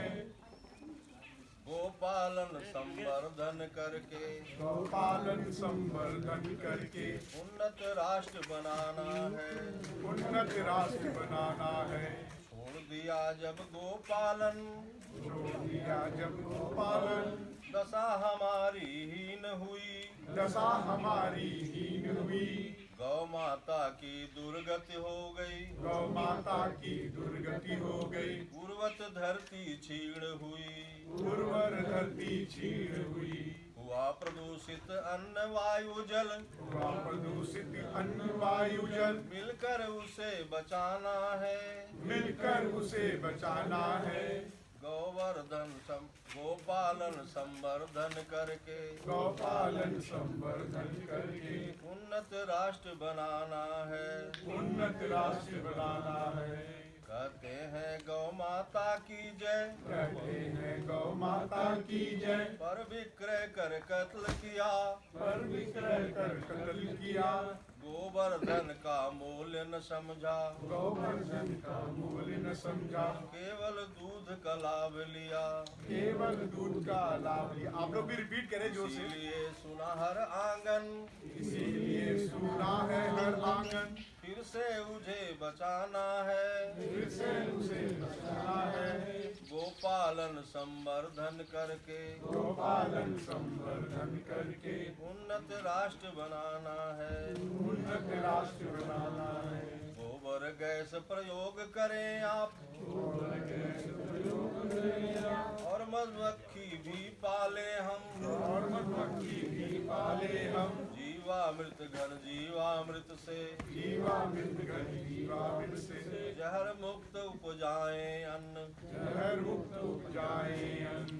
गांव का पैसा गांव में रख के, गांव का पैसा गांव में रख के राम राज फिर लाएंगे, राम राज फिर लाएंगे। गोपालन संवर्धन करके पालन संवर्धन करके उन्नत राष्ट्र बनाना है। उन्नत राष्ट्र बनाना है। भारत माता की जय। भारत माता की जय। जय जवान जय किसान। जय जवान जय किसान। हर हर महादेव। हर हर महादेव। बहुत बढ़िया, आप लोग अपने लिए तो ताली बजा लीजिए। बहुत बढ़िया। सेवापुरी में इस गाने को गाते थे और बहुत अच्छा वहाँ लगा। जिस परिवार के यहाँ रहते थे 5 बजे हमको गर्म पानी मिल जाता था, 6 बजे चाय मिल जाती थी, 9 बजे भोजन मिल जाता था और एक दिन में 3 गोष्ठियाँ हम लोग करते थे।